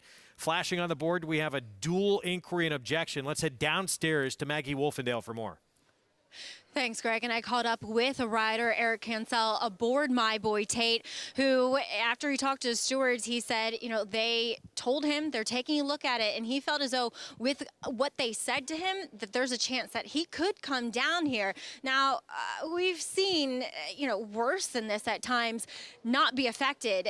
But the longer, Greg, as we've come to know, it takes for them to post a decision, often it is a decision that reverses the order of finish. So both horses still here in the paddock awaiting to see who is the official winner of this Safe Florida Sandy. And I agree with that too. Usually the longer it goes on, you do think there's going to be a change, but there are, keep in mind, there are two things they're looking at as well. Right. I believe if there is a change, the 3 will come down from 3rd and the finish will be 5-4-2. I see that as justice, because if anything, right there, the 3 is coming over and he's forcing in the 5. They're herd animals, they go in. And I would like to think the stewards understand that. Now, myself, I would leave it alone. I don't believe that Chestertown had the horse to get through that spot. I think he came in the stretch on even terms, and if he had the horse, he'd have asserted himself into that spot. And the reason he didn't was because he just didn't have the horse to be in there. Does it matter at all? I mean, you look at the finish from Chestertown. Is that you? That guy looks just like you with a mask on. Sorry, go ahead.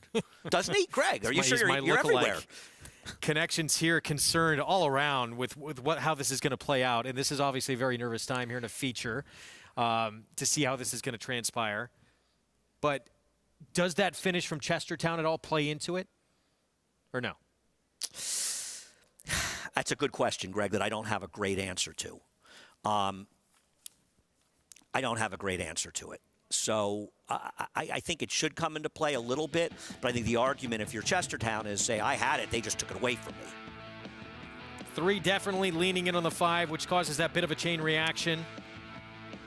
The 3 comes in. And the 1 actually, before that, caused the initial chain reaction. That's what I totally agree. I believe. Which, again, both of us can't believe that the trainer claimed an objection here. He should be fined for that claim. I'm sorry, but he should be. With all due respect, it's not right. His horse was probably the instigator of the entire thing to begin with. Totally agree. He couldn't stay in there, and he was drifting in, and he caused it. Frankly, I give credit to Jose Ortiz for sort of getting him out of that spot, so he didn't cause more of a problem. I think Jose deserves credit. I would leave it. I'm sorry, but if it's this difficult to ascertain what went on, don't make a change. I believe that changes should be made when it's a conclusive argument. And when it's clearly this inconclusive, don't make a change. Let the result stand as it is. That's my opinion. So we will see. It continues to go on here. We're at, I should have put a timer on here, but we're coming close, I would think, to at least 5 minutes here in this inquiry. Oh, at least. One more look, and the 1 is going to start off this entire thing right there.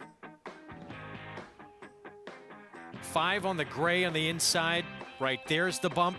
That's the most significant. And there is a change made. Bad call. Wow. It's a bad call, in my opinion. My boy Tate's victory taken away. And they put a horse second, in my opinion, that if anybody was disqualified should have been placed 4th. I think it's a terrible call by the stewards, and I completely disagree. That is surprising. Tough beat for that young man right there, Eric Cancel, who was in tight spot in the stretch, trying to hold his ground.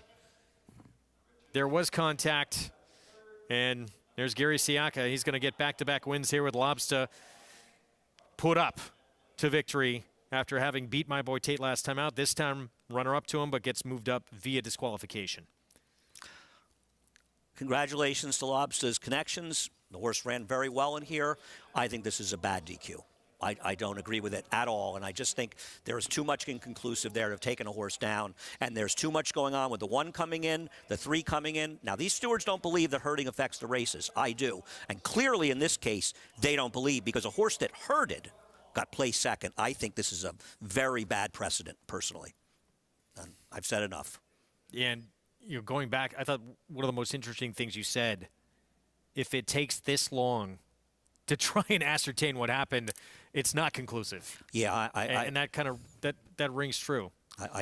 You know, to think that this one came down and the Remsen stayed up, where Irad Ortiz, there's photographs, came over with his arm onto the horse, won by a nose in that situation. That one stayed up, and this one didn't. Both stake races. Now, you want to say that one was more important? I don't care. To say that that one stayed up and this one came down is indefensible, in my opinion.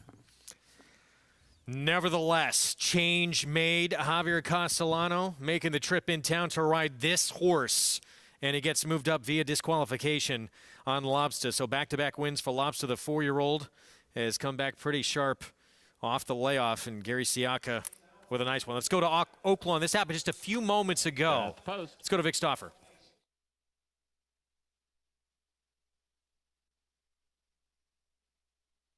They're off. Connie K wins the break, goes to the front from Big on Broadway and Do Me a Favor. Unbridled Twister, Tap It Right, Heated Argument, Guest in My Heart, Dolly Dimple, and Hot Springs Bling all make up the second flight. Then comes Kelly B. Cruisin', followed by Brahms's Who, and the trailer up the backstretch is Ms. Sassy Attitude. Connie K outsprints them into the far turn. She's got the lead by a length and a quarter from Heated Argument between horses, and now to the outside, Unbridled Twister. Here's Unbridled Twister after Connie K. Heated Argument is third at the rail. Guest in My Heart and Hot Springs Bling fourth and fifth. 2 back to Do Me a Favor, joined and passed by Kelly B. Cruisin'. Then Dolly Dimple, 3.5 behind. Tap It Right is next. Top of the stretch, Connie K, the one to catch. It is Connie K and John Court to cut the corner. She leads by a full 2 lengths from Unbridled Twister in second. Then it's 2.5 back to Tap It Right, who's moving nicely in the center. But now Connie K opens up, and she does it in hand. This is a serious Arkansas-bred filly, folks. Connie K is going to run away and win by double digits and never feel the crack of the whip. Connie K won by, we'll call it 9.5. Big on Broadway second. Tap It Right third. Maybe Kelly B. Connie K with that win. Back in the 6th at Oaklawn. Meanwhile, feature Safe Florida Sandy in New York. Lobster moved up to victory via disqualification. Gary Siaka, Eddie F's Racing, and Javier Castellano, your winning connections. Let's head downstairs to Maggie Wolfendale. Pleased to be joined here after the long-awaited decision to put Lobster up with Hall of Fame rider Javier Castellano. First, Javi, you've been in this game for quite a long time. Your accomplishments precede you. What did you think about this call, and how did you your horse wasn't involved in it, any of the contact. How did you think things went down?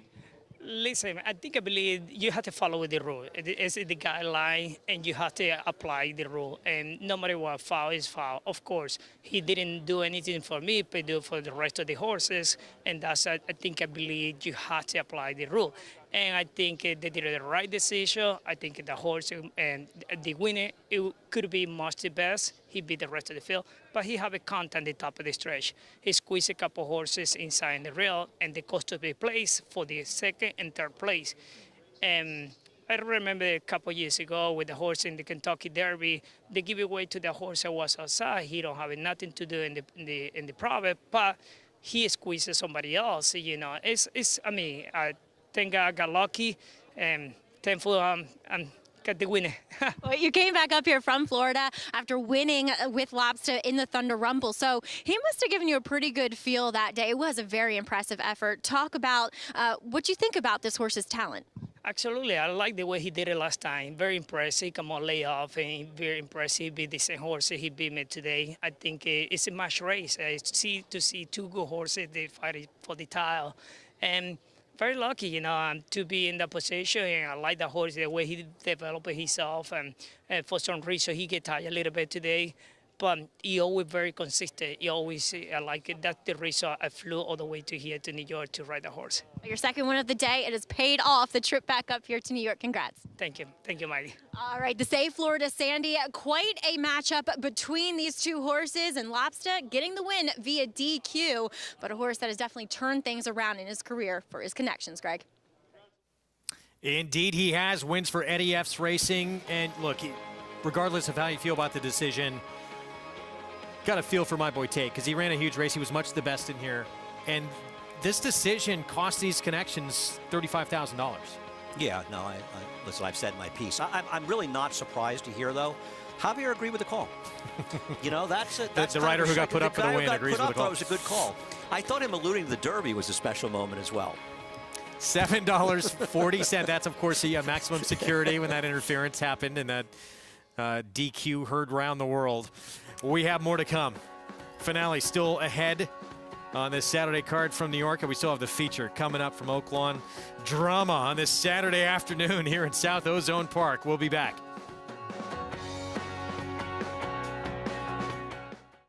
Good Magic's in front. Good Magic pulls away from Solomini. Good Magic's gonna win his first race, and he's gonna do it in the Breeders' Cup Juvenile. Good Magic to the front of the field in the Toyota Bluegrass to win it. The champ is back. Good Magic in a good-looking performance. 800,000, 75, 800, 75, 8.5. Pete, 775,000. Thank you. No sport in the world brings the wins home like racing. It's one-of-a-kind, high-speed, high-stakes action, and Naira Bets takes you there. Place your bets and watch the races live from anywhere. With Naira Bets, make easy, secure deposits and promotions every day to earn reward points or cash. Download the Naira Bets app or visit nairabets.com.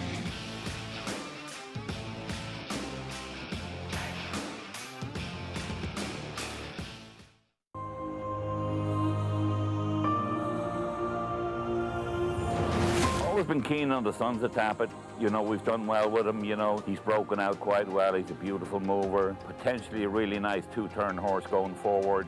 We're really kind of very fond of him. We bought the Tappert filly out of the Blue Eyes in the Rain filly at the Keeneland sale. What we really liked about her was obviously her physique. We liked the way she moved, and we just fell in love with her from the start, really. Tappert, standing at Gainesway. Racetrack Television Network brings you every race, from every track, on every screen, every day. With monthly packages starting as low as $5, RTN gives you great value and access to more live HD streaming and race replays than anyone. Visit RTN.tv today to sign up and watch on almost any device, including Roku and Amazon Fire. Use promo code TRYRTN for a 5-day free trial.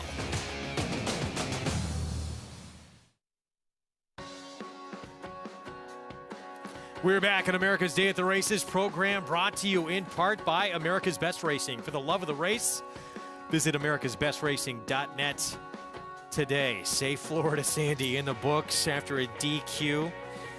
Lobster, now back-to-back winner over my boy Tate. Meanwhile, back at Oaklawn, Connie Kay, dominant winner of the 6th racer, wins for Randy Morse and 61-year-old John Court aboard for the victory. Boy, and that was an impressive win. I mean, she absolutely crushed that field. Take into account wet track or not. I mean, Greg, we could say she won like a 6-5 shot should. Indeed, she did. Wow. On a wet day, as you see at Oaklawn. Wet Nightcap fast. still to come. Wet fast, Greg. Thank you. 9th at Aqueduct, 6 furlongs. New York breds. It is a maiden special weight, so everybody trying to get that first win in the win column. And right now the 3, Royal Currency, who was a distant second for Charlie Baker in her debut back in Saratoga this summer. This will be start number 2 coming up. I picked her. I feel like she ran a competitive race a while ago against these, and I know that the winner, Sue Ellen Michigan, has not panned out, but I do believe this horse ran well. I'm very surprised the 2, Celine the Queen, is hovering around her morning line odds because she took so much money first time, and today she might be able to be the controlling speed. I think she's a very big danger. Even with the presence of Twist Just Right outside? I think she's faster than Twist Just Right, but that's a fair point. I think Twist Just Right will be no worse than second, but that's a fair point. You know, she's only had one race. You don't really know. Well, Celine the Queen, as you mentioned, even money favoritism in her debut for Ratio to Pause. Kendrick Carmouche will try and take advantage of that speed, but this one here, going to try and battle her as well. She's shown speed in each of the first 2 starts of her career. She'll put blinkers on today. Jose Ortiz will ride from that outside post, and they're putting those blinkers on right now. 7-2 on the board currently.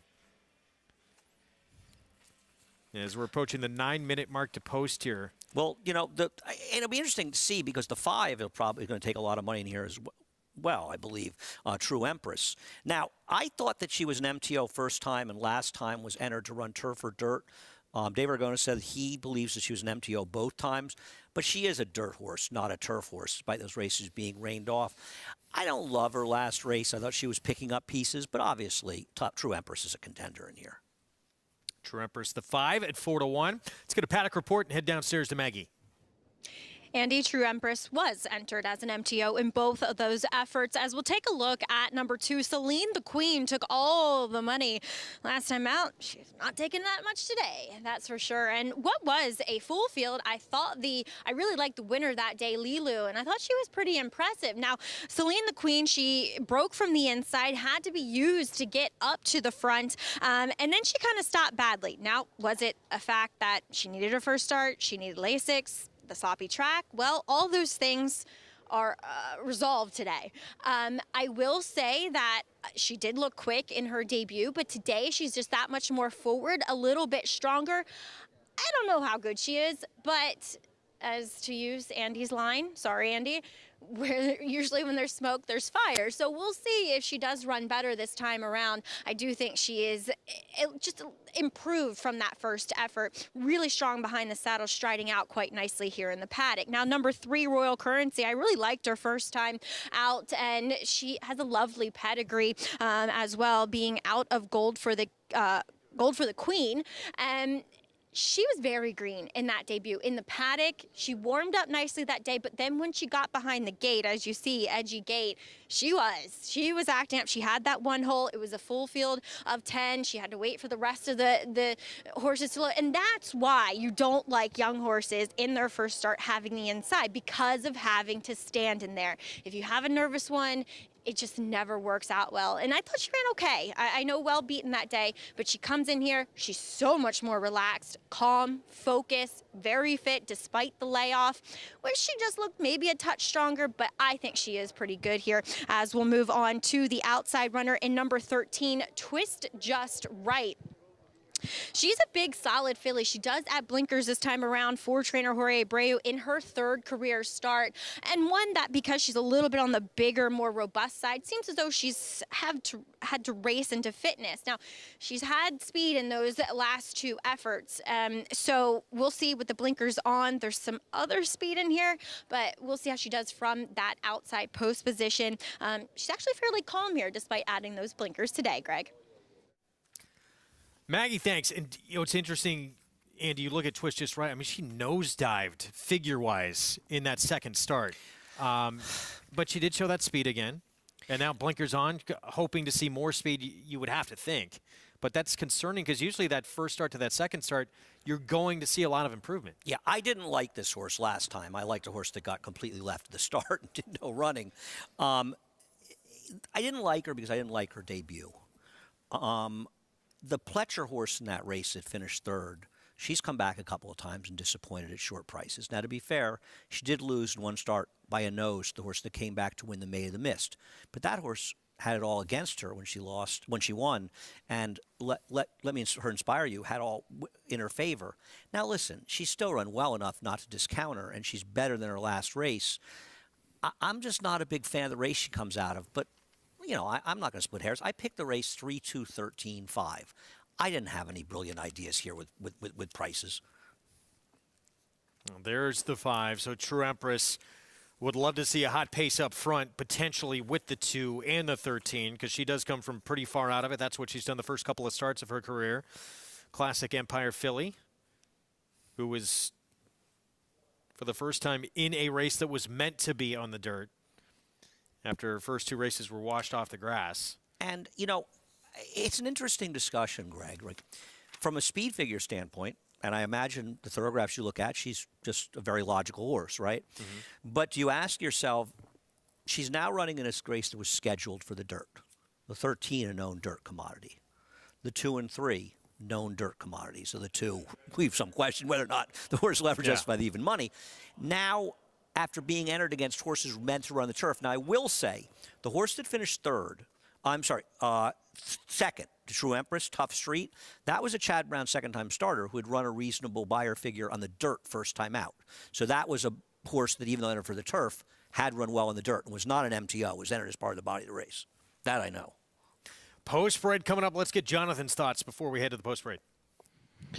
Yeah, this is a tricky race. Like so often these last races of the day in NYRA, they are. I think the 2 inside horses are interesting, right? Don't get me wrong. The 3, the 4, the 5, 13, all interesting horses. But I wanted to focus a little bit on the 2 inside horses. The 1, Chiara, who we'll start with, gets Lasix for the first time. This horse took money on debut at Saratoga. And we talk about the maiden races at Saratoga, the excitement behind those races, the buzz, the word that comes out on horses. If a horse for Jimmy Bond, who's only 10% with first-time starters in his career, gets bet down to 5-1 at Saratoga, it's something to pay attention to. There must have been a little bit of talent there. Horse comes back protected. They don't run for a tag or anything. And so I'm thinking there's probably a little bit of talent with this one horse. The 2, Celine the Queen. Another one showed a bunch of early speed first out. Switches from Jose to Kendrick. And a lot of times what will happen, these horses will pop away from there. They'll just kind of keep them in the clear, let them run, and they kind of run the race backwards. They don't really learn to relax, to use some of that energy later in the race. But I've always thought of it as when a horse can show that type of speed, that they have some type of talent. And if a good trainer like Horatio de Paz can somehow harness that speed, suddenly you got a racehorse that can win races. I think the 2 inside horses are interesting. I wouldn't be shocked if any of the inside 5 won. Jonathan, thanks. And that's how these types of races, as JK mentioned, the finales on these NYRA cards sometimes can be. They're wide open. But right now it's the 3 as we see riders up, and there is your favorite, Royal Currency. This one favorite, Jose Lezcano, Charlie Baker. And you mentioned the filly who beat her first time out, Sue Ellen Mishkin. She just completely flopped in her next 2 starts. Yeah, and that's a concern. But maybe she was a horse that was just ready for her debut, because she did run well that day. And sometimes they crank them up for the debuts and they pay the price going forward. And maybe that's what happened with her. But that's a concern, Greg. Well, 17-1 on Chiara in here for the Bond Racing stable, who JK gives a look. Well, I can't argue with JK. Comes out of a sloppy sealed track. It was a fast-paced race, and this horse took a ton of money that day, and these are the kind of horses at big prices you should at least give a look to. This one bet to even money favoritism in her debut. And no money today. She broke slow and rushed up into a wicked pace that collapsed. I am surprised she's not taking any money. Yeah. Favorite, Royal Currency, the 3 went by. Here's Belarus. Yeah, Belarus has had her chances, though. She didn't run that badly, but it just feels like there's better horses here. But she's not impossible. True Empress going to be coming from off the pace. She's going to want pace to run at. Will she get that fast pace? She might. 27-1 on Easy Play. Just didn't get bet first time out. Did run 3rd, though, but this is a tough spot. Yeah, was wide into the lane, too. Could improve. Here's Georgie's Ladies first time out. The Dam was a 12-time winner. Yeah, not taking any money. And the Dam was, Dam's produced some nice horses, including Samadé Sky. So the horse could run a little bit. They were a 8-time winner. Native Hero, a 13-time winner. Darn that song, 43-1. I mean, the first race at 4.5 furlongs was actually fast enough to compete. This one could be forward, but there's fast horses in here. First-time starter here who has a bullet gate drill, and the Dam was a 4-time winner, the 9. Not taking any money is a 1/2 to 2 cent Tootsie, who's an okay turf horse. Rebo's Valentine, 9-2. Ran okay for Ray Handel first time. I thought it was picking up pieces, but might be able to do it again. Mrs. Banks not taking play, 44-1. Did debut in a stake race for its worth. 67-1. James Ferraro brings back in an easier spot. And then here's Twist Just Right, who we expect to see forwardly placed. Yeah, you would think this horse should get position, gets blinkers on, Lasix too. Keep in mind, the 2-year-olds can't run in Lasix in New York, so you'll see a lot of these horses running for the first time as 3-year-olds getting Lasix. Speed, blinkers on, and Lasix in the 3-year-old debut for Twist Just Right from the outside post. And 7-2 right now with Jose Ortiz. I actually thought she would take more money in here. Not the case. On the outside? Yeah. Well, I mean, you've got a 12-horse field, right? And you've got the 3 taking money. So it's, how short can anyone be here? I mean, how comfortable would you be taking it anybody under 3-1 in this race? I mean, there is a lot. I mean, yeah, you can say, okay, the 2, 3, 5, and 6, 5 and 13 may be the most logical, but I mean, the 10 who's taking some money ran credibly in the debut. The 1 that Jonathan brought up, I thought it makes valid points for. Is the 4 really a total joke? I mean, the horse didn't run that badly the first couple starts. The last time was a debacle, but gets Lasix. So there's a lot going on in this race. It's a fun race. I mean, this is, and this shows people that knock New York breds. I mean, this is a highly competitive big field in New York breds. Would you rather this, or would you rather a 6-horse field of expensive horses where they're dominated by a more high-class horse? You got a 6-5 shot. Yeah. There's a lot going on here to bet. Great betting race to close it out, no question. Let's go back down to Maggie. We'll take a look at the other Horacio De Paz horse, and that is number 4, Belarus in here. Now, she's one I didn't see in her first 2 efforts, but last time here at Aqueduct on November 21st, she got really washy that day, and obviously we saw a non-effort from her. Today, not the case. Looks fantastic, does get Lasix for this first start as a 3-year-old. I think she's a little bit interesting to kind of run back to some of her better efforts. Obviously, that 2nd place in the Lady Finger up at Finger Lakes. Now, a long shot first-time starter. It's not actually her first time at the races. Number 9, Play Maggie for me, for Tom Albatrani. You mentioned the Bullet Gate drill, Greg. She was a late scratch on December 11th, in which I believe she dropped the rider that day. Yes, there really isn't much pedigree going. She's a big price out there. But today, just behaving so much better and actually physically looked very good. Although Tom Albatrani not known for his firsters, and maybe I'm a little partial because of the name. All right, Maggie, thank you. Just about set to close out this card here in New York. Keep in mind, we still have plenty coming up from Oaklawn, including that featured Pippin Stakes for fillies and mares. Favorite has become the runner on the outside now at 5-2. Wow. Twist Just Right. Jose Ortiz going to try and take advantage of her speed and see if she can outduel this 2, Celine the Queen, early on as we see the 5 back away from the gate. She looks a little unhappy right now. We have a rider off. And that rider coming off, is that? Eric Cancel. Well, Eric's not happy. He just got disqualified. And being that was, in my opinion, a marginal call, he'll probably get days. Tough afternoon. Win the feature on a horse who was the best and get taken down. It's a tough day, no question. Now, you could argue Eric shouldn't have been in that spot to begin with, that maybe he should have gotten outside in the clear, but that's moot. A couple left to load, I should say. Still having issues with this 5. And there she goes. Yep. It's getting dark here. What a beautiful picture, right? Behind us. It is. We're very lucky. We love the Big A. Best sight lines in racing. We're set for the nightcap. Let's go upstairs. John Imbrial to close out this card here in New York. And they're all in the gate.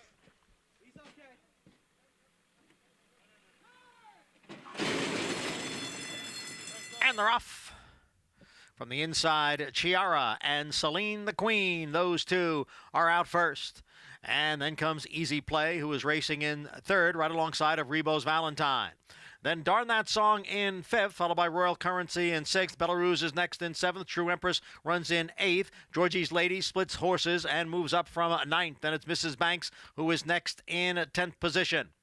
Followed on the outside by Twist Just Right. And then comes a Play Maggie for me as the field goes around the far turn. The quarter went in 22 and 2/5 seconds. Up front, Chiara and Celine the Queen. They are heads apart. Rebo's Valentine just off them in 3rd. Easy Play is down on the inside in 4th, followed by a Royal Currency as the field comes into the stretch. Here comes Rebo's Valentine up on the outside now to take over the lead. Rebo's Valentine is in front.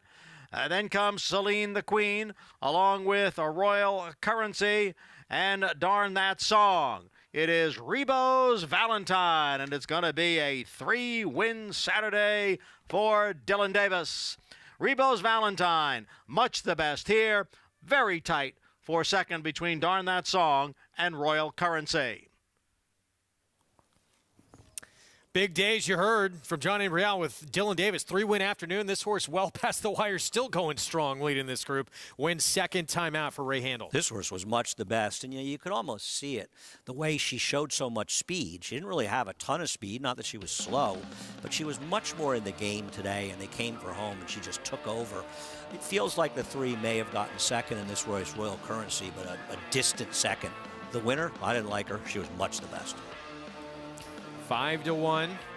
Donner of Point of Entry, who was 23-1 in the debut, distant second behind Lilu after a bit of a trouble trip early, and was in a perfect stalking position early on in this race. Yeah, no, she tipped her hand early by just being more professional. And Ray Handel, who's got a nice horse in Constitution Lawyer, who will be heading towards our Withers. He's had some live horses. His horses run well. Razor does a very good job. Third today at a big price earlier in the 7th race. So 5-1 to close out this card here in New York. Dylan Davis, well done. And Blue Streak Racing, Ray Handel owns part of this one as well. Oh, okay. Oh, we head back to Oaklawn and now listed as sloppy. Well, it looks like it's rained, right? I mean, it looks like there's some standing water on it. I have a long shot idea in here, and those are the odds they come down. I liked Tiger Moon in here, who I thought was 20-1. But I like Tiger Moon in this race. That's the 6 at 10-1. Let's go to Gary Stevens for more. Yeah, guys, if you want to hunch bet here, bet on Lake Tahoe for Ron Moquette. Today, kind of a special day for Ron Moquette. I ran into him in the racing office this morning, and I said, Ron, how long have you trained here at Oaklawn Park? He really is a staple here. He said, 23 years. He's trained here. His house is literally a half-mile from the finish line, directly at the half-mile pole. His house sits. Big, beautiful house, and he loves it here. The people love him. I'll tell you how far he goes back. His barn, all of the barns here at Oaklawn Park, most racetracks, they're either numbered or they have letters. Not here at Oaklawn Park. They're all named after famous racehorses. His barn went from Count Fleet. It is now the famous Whitmore, named after the most famous horse that Ron Moquette has trained. So good luck in here, Ron. Guys. Thanks, Gary. And, of course, Whitmore going to get a race named after him as well. He renamed one of the stakes in that stake series, the Whitmore. They did indeed. Why not? So Lake Tahoe, the 10 for Ron Moquette. And maybe another little reason Gary liked this one, a son of Oxbow. We won the Preakness on, of course. I bet Oxbow that day. I like the 6, Tiger Moon. I boxed 3, 6, 11. Vic Stauffer with the call. Here's the 7th from Oaklawn. Last to load is King of Sting.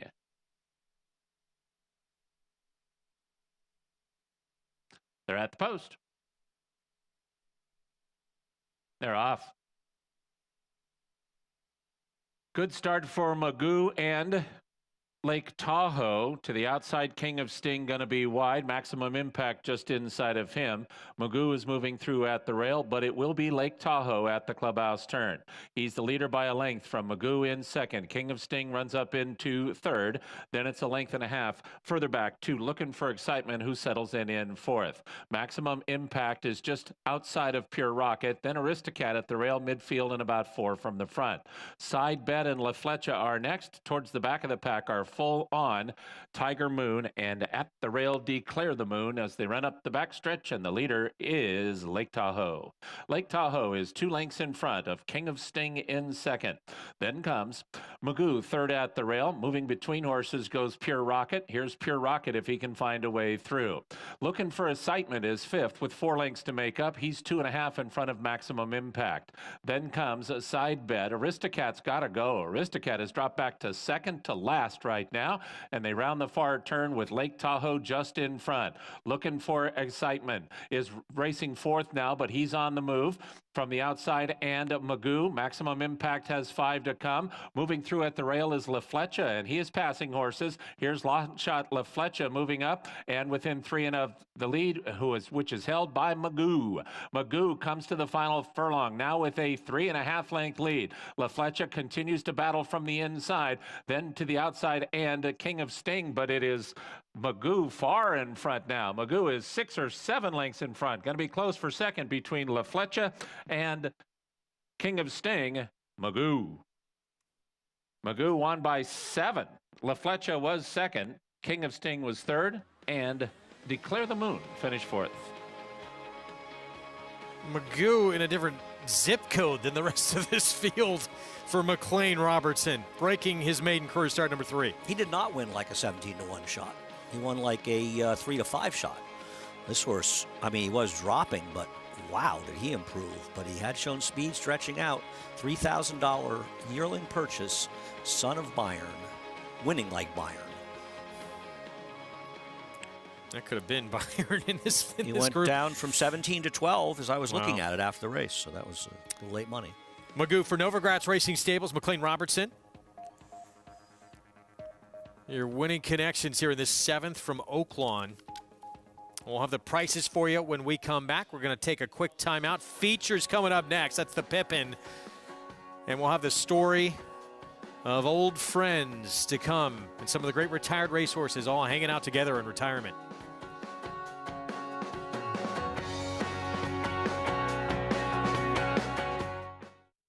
A Grade 1 winner on both dirt and turf, War of Will became a classic winner with this victory in the Preakness Stakes. And added a Grade 1 with turf credentials in the Maker's Mark Mile. A winner in Grade 1 placed at 2. Multiple graded stakes victor at 3 and Grade 1 winner again at 4. This son of Warfront has proven his class at every level. At Keeneland November, his first mares and foals sold up to $310,000. War of Will, standing at Claiborne Farm.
We're back on America's Day at the Races on FS1. Thanks for being with us.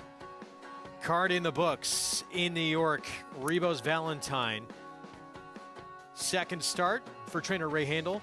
Part of a 3-win day for Dylan Davis.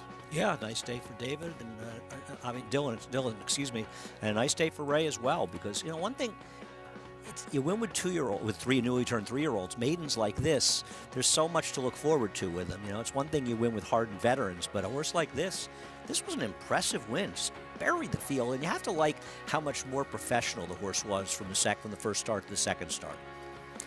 And a young man whose progress we have witnessed firsthand here has really come along last couple of years. Dylan Davis with a big day here. 3-win afternoon as mentioned. 10, 3, 8, 58 to 1 shot, helping that trifecta come back over $200 for 50 cents. Pick 5 over $1,100. and the pick 6. If you're able to put that together, 13,000 plus. Back at Oaklawn, Magoo toying with his field in the sloppy going. Elvin Gonzalez aboard for the win. I mean, this was a joke. This horse really ran. It's not as though, he didn't have company on the front end because the number 10 horse who was there and he finished absolutely nowhere was right with him. And this horse was impressive in here. Can't say enough. I didn't like him. He was good. Running for 40 maiden claiming. Big drop down in class. We'd last seen him at Keeneland. And he liked this competition a lot better, apparently. Yes, I would agree with that. $26 for the win. La Flecha King of Sting, a very distant second and third. 4-8-12-2. How about that superfecta? $2 variety over $18,000. Feature coming up next. 2-turn mile in the Pippin for fillies and mares 4 and up, and its coach for trainer Brad Cox 5-2. Second choice right now, as you predicted, Miss Bigley, the one to beat, even money on the board for Phil D'Amato. Yeah, I mean, I know, I don't think there was any great. She was the clear-cut favorite. I have no idea how she wasn't favored in the morning line. More on the Pippin, the feature coming up when we return. Also, the story of Michael Blowen, who was able to put together Alphabet Soup, Silver Charm, Special Ring, commentator, Affirmed Success, and so many others in their retirement. The story of old friends is next.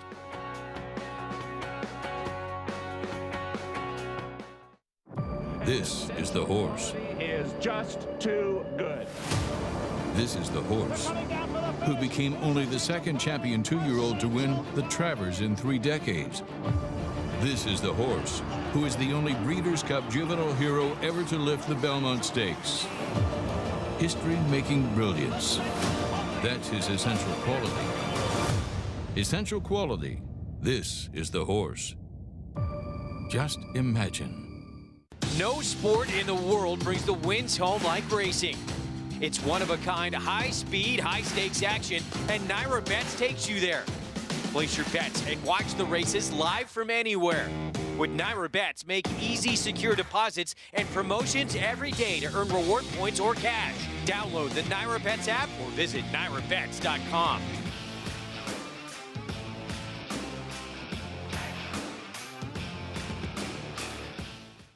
For 3 generations, the Bond Racing Stable has held to a simple philosophy. If you take care of the horses, they will take care of you. That guiding principle drives every aspect of operations at the family's Song Hill Farm and Racing Stables. From breeding to breaking, racing and retiring, our commitment to our horses is reflected in everything we do. Now you can join our Grade 1 winning team with racing partnerships starting as low as $3,000. Bond Racing Stables, 3 generations of thoroughbred excellence.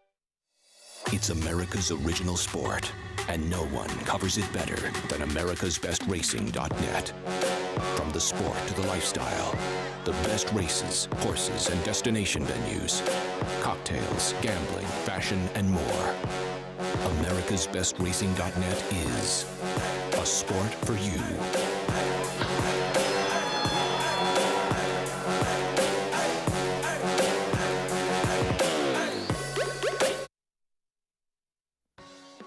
We're back on America's Day at the Races here on FS1. Good to have you with us. More coming up, including the feature from Oaklawn Park in the Pippin Stakes. Well, back in 2003, former film critic Michael Blowen set out on a course to bring together some of horse racing's former equine stars where they could live out their lives in dignity and where race fans could come to visit, envisioning it as a sort of living museum of equine stars. Today, horses like Game On Dude, Affirmed Success, and many others are living out their retirement together at Old Friends. Summer. Hi, buddy. I'm described as the founder and the president. A better description would be I'm the butler. So I give them the carrots. And Affirmed Success is in this paddock here somewhere. I make sure that they feel good every day. He loves this, don't you? Don't you love this? Don't you love this? I'm reminded on a constant basis that nobody's coming to this farm to visit me. They're all coming to visit these great athletes. That's little Mike to the right and Game On Dude to our left. That's our $10 million paddock. Little Mike earned $3.5 million and Game On Dude earned $6.5 million. Right, Bridgestone, huh? This is my horse. This is Summer Attraction. Claimed him on Mother's Day, 1999, at Finger Lakes for $3,500, and he's been with me ever since. We've been together a long time, haven't we, pal? Huh? I just fell in love with him.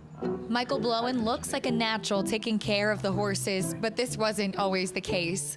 Throughout the 1980s and 1990s, he was a Boston Globe film critic who rolled his eyes at the thought of a Hollywood happy ending. I had an editor at the Globe named Robert Taylor who took me to the track for the first time. We're going to Suffolk Downs. Do you want to come? And we went, and I fell in love with it. I loved the drinking. I liked the gambling. I liked reading the racing form. I liked everything about it. But it was only later that I fell in love with the horses. Alphabet Soup, 1996 Breeders' Cup Classic winner. Here you go, George. This is pal, Gorgeous George. Hey, Alp, you coming over?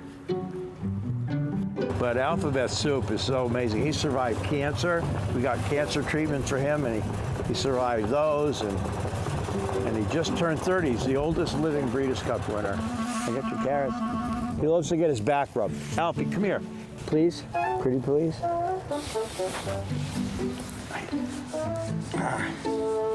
He loves getting his back rubbed, don't you? Don't you, huh?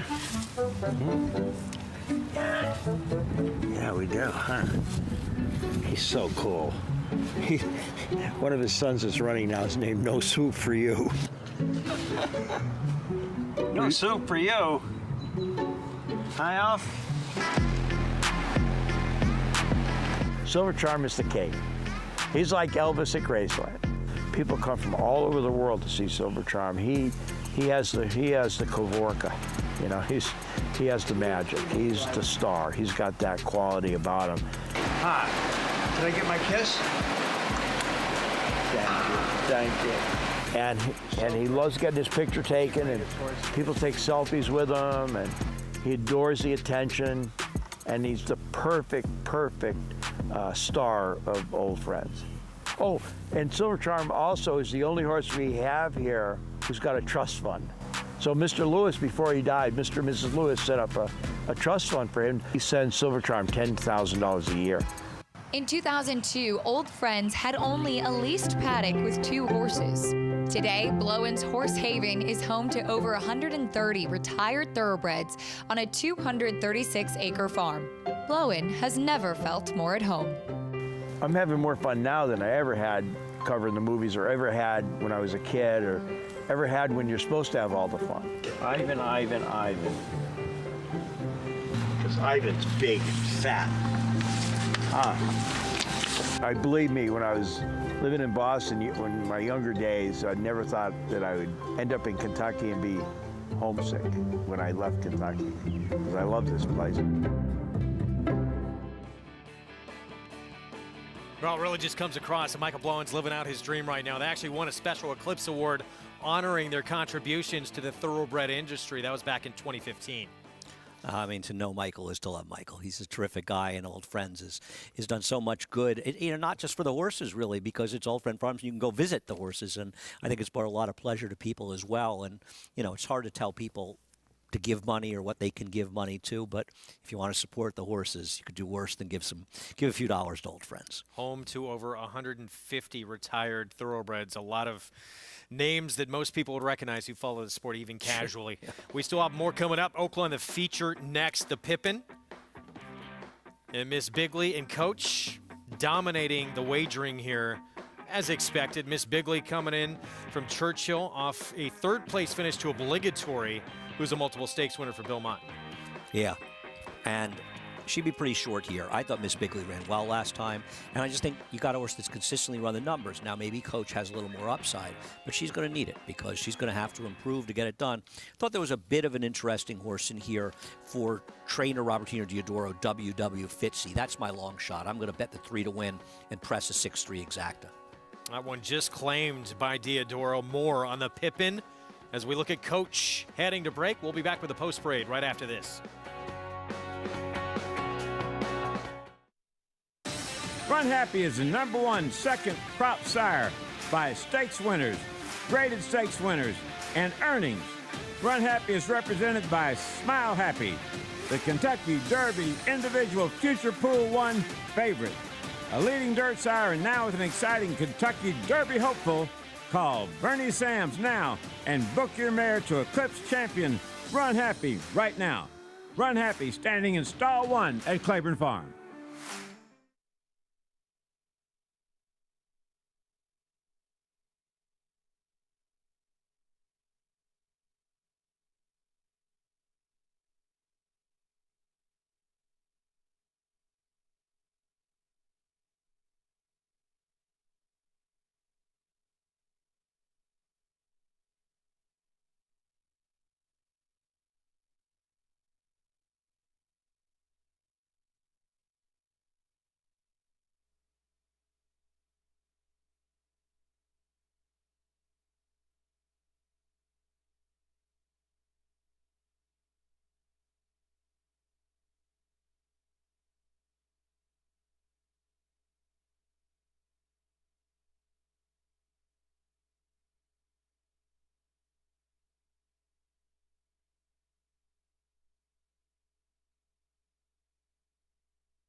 In the center, Get Rid of What Ails You is flying up. It is our super freak. Here comes Get Rid of What Ails You to blow by and win the Pippin.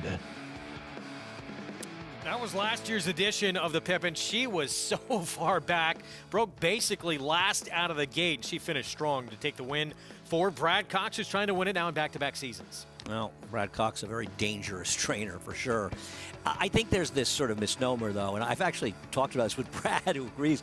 You know, people act as though every horse he puts on the racetrack wins. As he said, they seem to remember my horses that run really well and forget about the horses I run that run really lousy. And he's right. It's sort of a funny situation. Brad does a very good job. His horse can improve. I'm just not a big fan of coaching here. I think this horse is just overbet, even at 5-2, to be honest. Well, she was off for 7.5 months. She had run on the Kentucky Oaks. She was no match for the likes of Malathot and Search Results in that race. But then she came back and she won with a figure that is going to need to improve to beat some of the others in here. But having second back off a long layoff, the fact she's only a 4-year-old, maybe she does move forward. Sure. Now, her one good figure that gives her a chance was in the Fantasy at Oaklawn on a dry track. That figure has not held up over time. Those horses have not run back to the big 86 that she got finishing third. But let me give a little perspective. She beat the 7 Wellington Wonder by 4 3/4 lengths last time. Now, that's a reasonable amount of distance. But that horse is 26-1 and probably going to be about 40-1 by the end. So should she really be around 2-1, 5-2 as the second choice, considering she didn't beat that horse by 15 lengths? I don't really see it. I'm very interested in the 3 WW Fitzy off the claim for Robertino Duro, who has great numbers off the claim. Sprinters, Dirt, great numbers with routers off the claim at Oaklawn.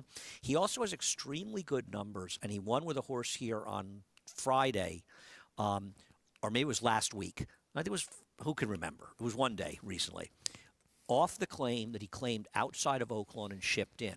His numbers, he's over 30% with that move with 50-something starters and an ROI of around $2.60. So when he claims horses outside of Oaklawn and brings them in, they do well. But this horse now was claimed at Oaklawn.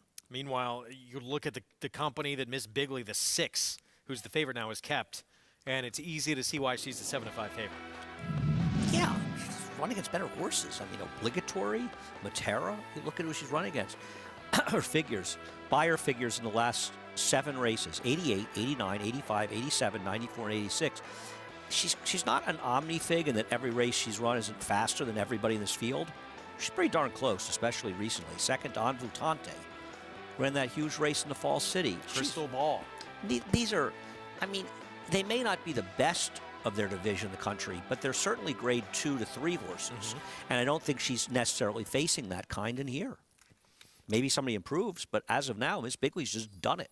And, you know, another positive, and it came on a muddy track. No two off tracks are the same, but it was a win in her only try at Oaklawn. Last April, she won here with an 86 Spire.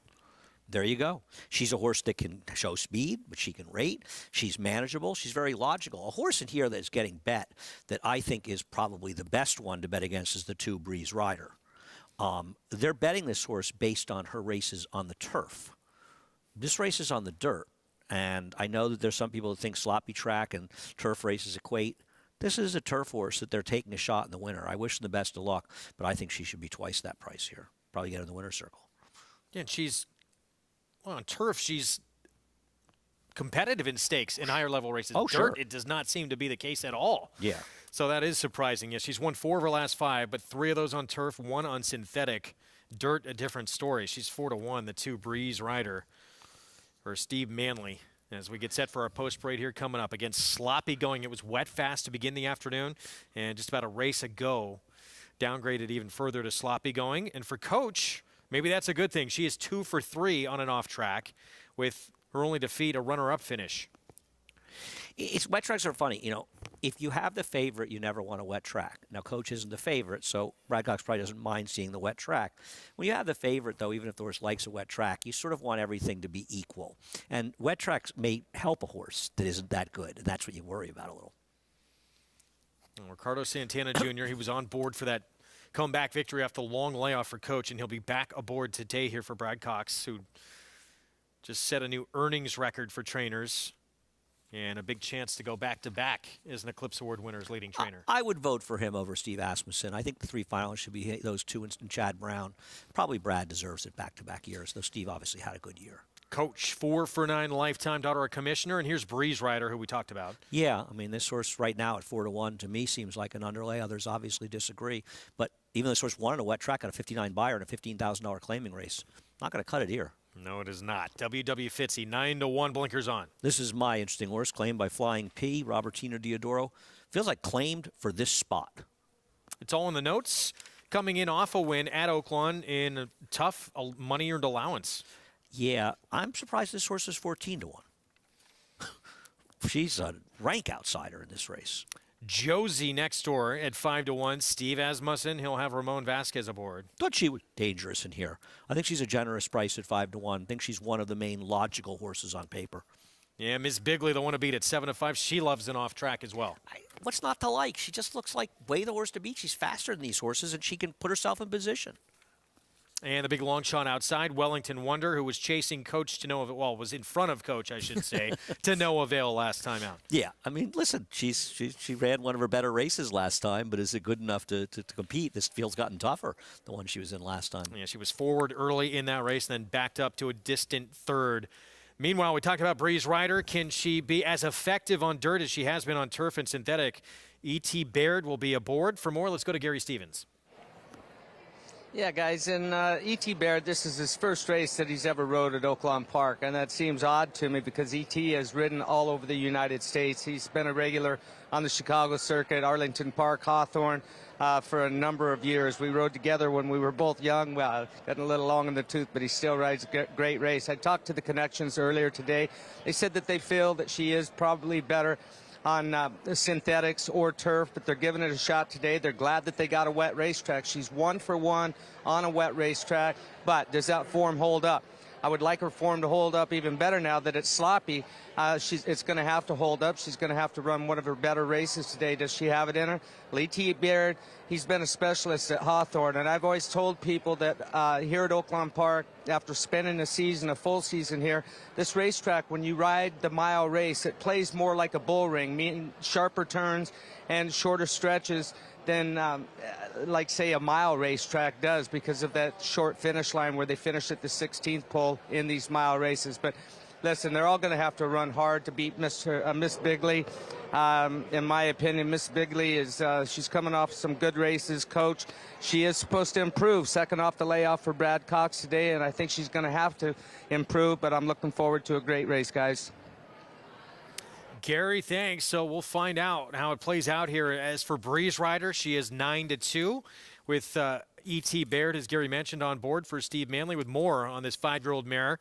Let's get JK's opinion. Yeah, let me be clear. I'm a little bit biased. I don't root for Coach. I like Brad Cox. I like Ricardo Santana. And the horse is slow last time. The figure was slow on a comeback race. Lots of reasons to try to beat him outside of my my own reasons. I like the 2 Breeze Rider. This is a horse that has run well on different surfaces, but the speed figures have been appropriate. They fit in this group. And you're going to get paid because people aren't exactly sure how this horse is going to run. Has won before on fast dirt, has never been on an off track. But there's that old saying that sometimes turfy type horses handle sloppy racetracks because of their action being, kind of in and out. So I think the 2 Breeze Rider is interesting as an alternative to one of the top choices. But I do think the 6 Miss Bigley is going to be tough to beat. Her speed figures are fast. She's been knocking heads with some of the more talented fillies and mares, Obligatory, Private Mission, Crystal Ball, Evelton. So I feel as if she's kind of sitting on a big race. And on this type of racetrack, I like a horse that has some tactical speed drawn towards the outside. And she's also run extremely well on an off track before. From a speed figure standpoint, I think Miss Bigley is the play. If you're allergic to taking the horse with the little yellow odds numbers, the favorite, I think the 2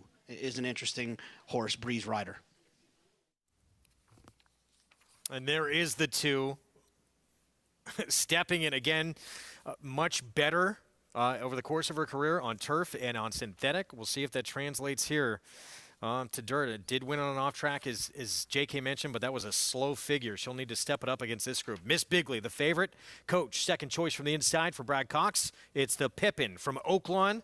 Let's go to Vic Stauffer.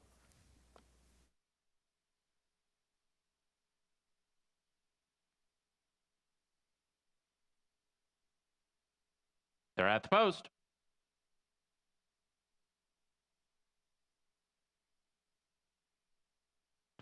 They're off. It's all in the notes and coach. Break 1-2. Wellington Wonder is in the center. Then Miss Bigley and Josie, followed by Hidden Breeze Rider at the rail, and the early trailer is W.W. Fitzy. At the clubhouse turn, it'll be Coach to set the pace, and she's a length and a half in front of It's All in the Notes in second. Miss Bigley has been guided to the inside by Martine Garcia. She's a joint second and a length and a half off the lead. Josie's even closer to the rail than her. Then comes Wellington Wonder and W.W. Fitzy. Top 6 are separated by 3.5 lengths, maybe less than that. Breeze Rider is the trailer up the backstretch in the 40th. Pippin. The finish line is the 16th pole, and Coach is trying to get there first. Coach is kept in the center of the racetrack. That's about the 3-path. Plenty of room for Miss Bigley to move through and challenge, and that's exactly what she does. So Miss Bigley has moved through and challenges Coach. Then a lineup of 4 chasing those 2, with Josie at the rail, W.W. Fitzy to the outside in Wellington Wonder. Still Breeze Rider is the trailer. Many chances around the far turn. Coach and Miss Bigley pretty much even going to the top of the stretch. Coach is outside, Miss Bigley is inside. Now they're 2.5 clear. Breeze Rider is passing horses one by one. She's all the way up into third and 2.5 off the leader, which is now clearly Coach. Coach into the stretch. A length in front of Miss Bigley in second. Breeze Rider is third, but Coach is inching clear, and now she's a length and a half in front. Miss Bigley is defeated back in second. W.W. Fitzy third. It is Coach. The 40th Pippin goes to Coach, 3 lengths over Miss Bigley, W.W. Fitzy, and Breeze Rider. Coach now 2 for 2 off the bench. Ricardo Santana Jr. forward early and helped a little bit early on with a poor break from W.W. Fitzy. And I got to give the morning line maker credit. He ended up being right. I was dead wrong. She ended up being the favorite. I never saw it coming. She won like the favorite. Did they know, Greg? She ran. She did indeed. Big step forward off that comeback victory back on December 17th. And does this in stakes company? Can she continue moving forward? We will find out. She's now 5 for 10 in her career. She'll deserve a shot to take on some better company. Well, yeah, I mean, listen, was it the wet track? I don't know. She ran today, though, and she easily beat the favorite in this race, Miss Bigley, who I can't make an excuse for. The last winner came up the inside. She drifted the stretch, but she came up the inside, so I haven't seen any evidence the rail's bad. Maybe somebody who's paying a lot more attention than me would disagree, and perhaps they're right, but unless you think the rail was an excuse for the 6, this horse just buried her. Daughter of Commissioner, 4-year-old filly coach here. Wins for the second time at Oaklawn, back-to-back victories off a 7.5-month layoff. Had contested the Kentucky Oaks earlier this year. She was impressive today in the sloppy going here in Hot Springs. We'll have these prices when we come back. Set up the 9th for you as well when we return on America's Day at the Races. Brad Cox, Ricardo Santana Jr. in the feature. A Grade 1 winner of nearly $2 million, Silver State hails from the sire line of legendary Claiborne stallion Danzig. And his second dam is full sister to Kentucky Derby winner Monarchos. After winning the Oaklawn Handicap, Silver State defeated Knicks Go in the Grade 1 Metropolitan Handicap. On the board in 12 of 14 starts from ages 2 to 4, his career included a 6-race winning streak. Grade 1 winner Silver State, standing at Claiborne Farm.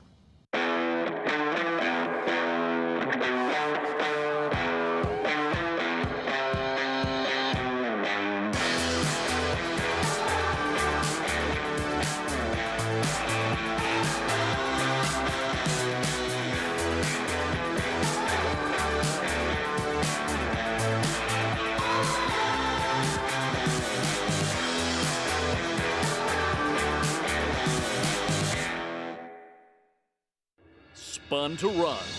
In the Breeders' Cup Dirt Mile, he defeated a loaded field that included multiple Grade 1 winners Omaha Beach and Improbable.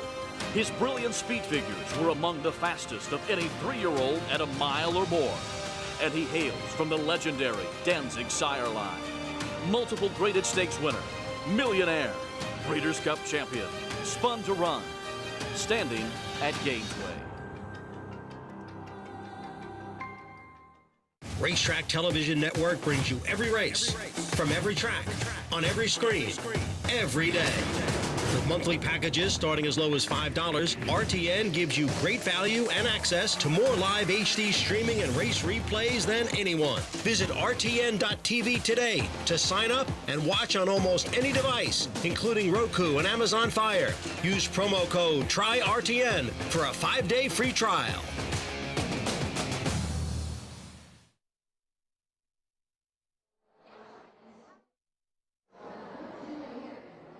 The champion sprinter, run happy, never lost in his career while sprinting.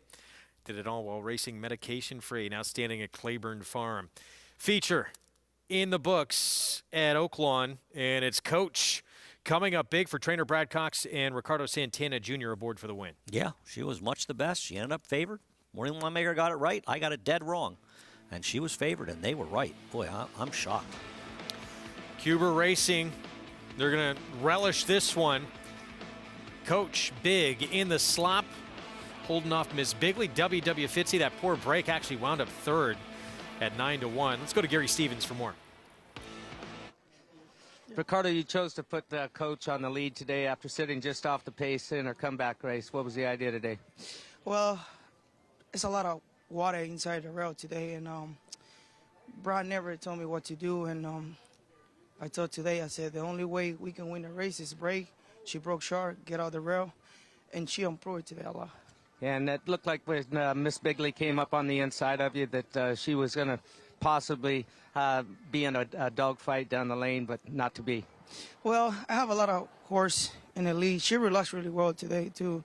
And I don't want to be in the rail, and when I saw it, that he go inside, that's what I want to be. And, you know, she was much the best today. Thank you to Mr. Bragg, and thank you to the owner for the opportunity. Ricardo, I know you got to ride the last race. Congratulations. Thank you so much. Guys, thank you.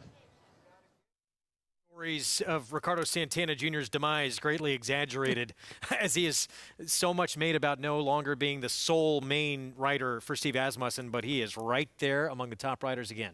Well, if he starts riding Brad Cox horses like that and Brad starts using him more, Steve might say to himself, maybe I shouldn't have had that fight with Ricardo Santana. I'm sure they'll work it out or whatever happened. I don't know if they had a fight, but they obviously had some kind of breakup. And Ricardo's a terrific rider, and I like what he said there. He said, I didn't think I could win without the lead. On paper, she's nowhere near the speed in that race. Now, she was helped by other horses not breaking, particularly the number 3, but regardless, on paper, she's not a speed. And Ricardo had a plan. He executed to perfection. Give him a lot of credit. 8 straight years he's been the leading rider, at Oaklawn. He's got a big chance to make it 9 straight again, despite, not having all those mounts from Asmussen, but it seems like those two starting to work together a little bit more of late over the past couple of weeks, or at least the last week or so. Nightcap still to come from Oaklawn, and they'll close out the card with $100,000 allowance race here, 2-turn mile in this finale. And right now, Dwayne Lucas with the 3. 3-1 on the board. Top choice with Francisco Arrieta. We'll talk more about this field when we come back. Short timeout. When we return, we'll look ahead to the Sunday card here at Aqueduct. G. Munning, very impressive in his debut for John Kimmel. Can he back up that strong debut in the Rego Park on Sunday? We'll have a preview for you next, right after this.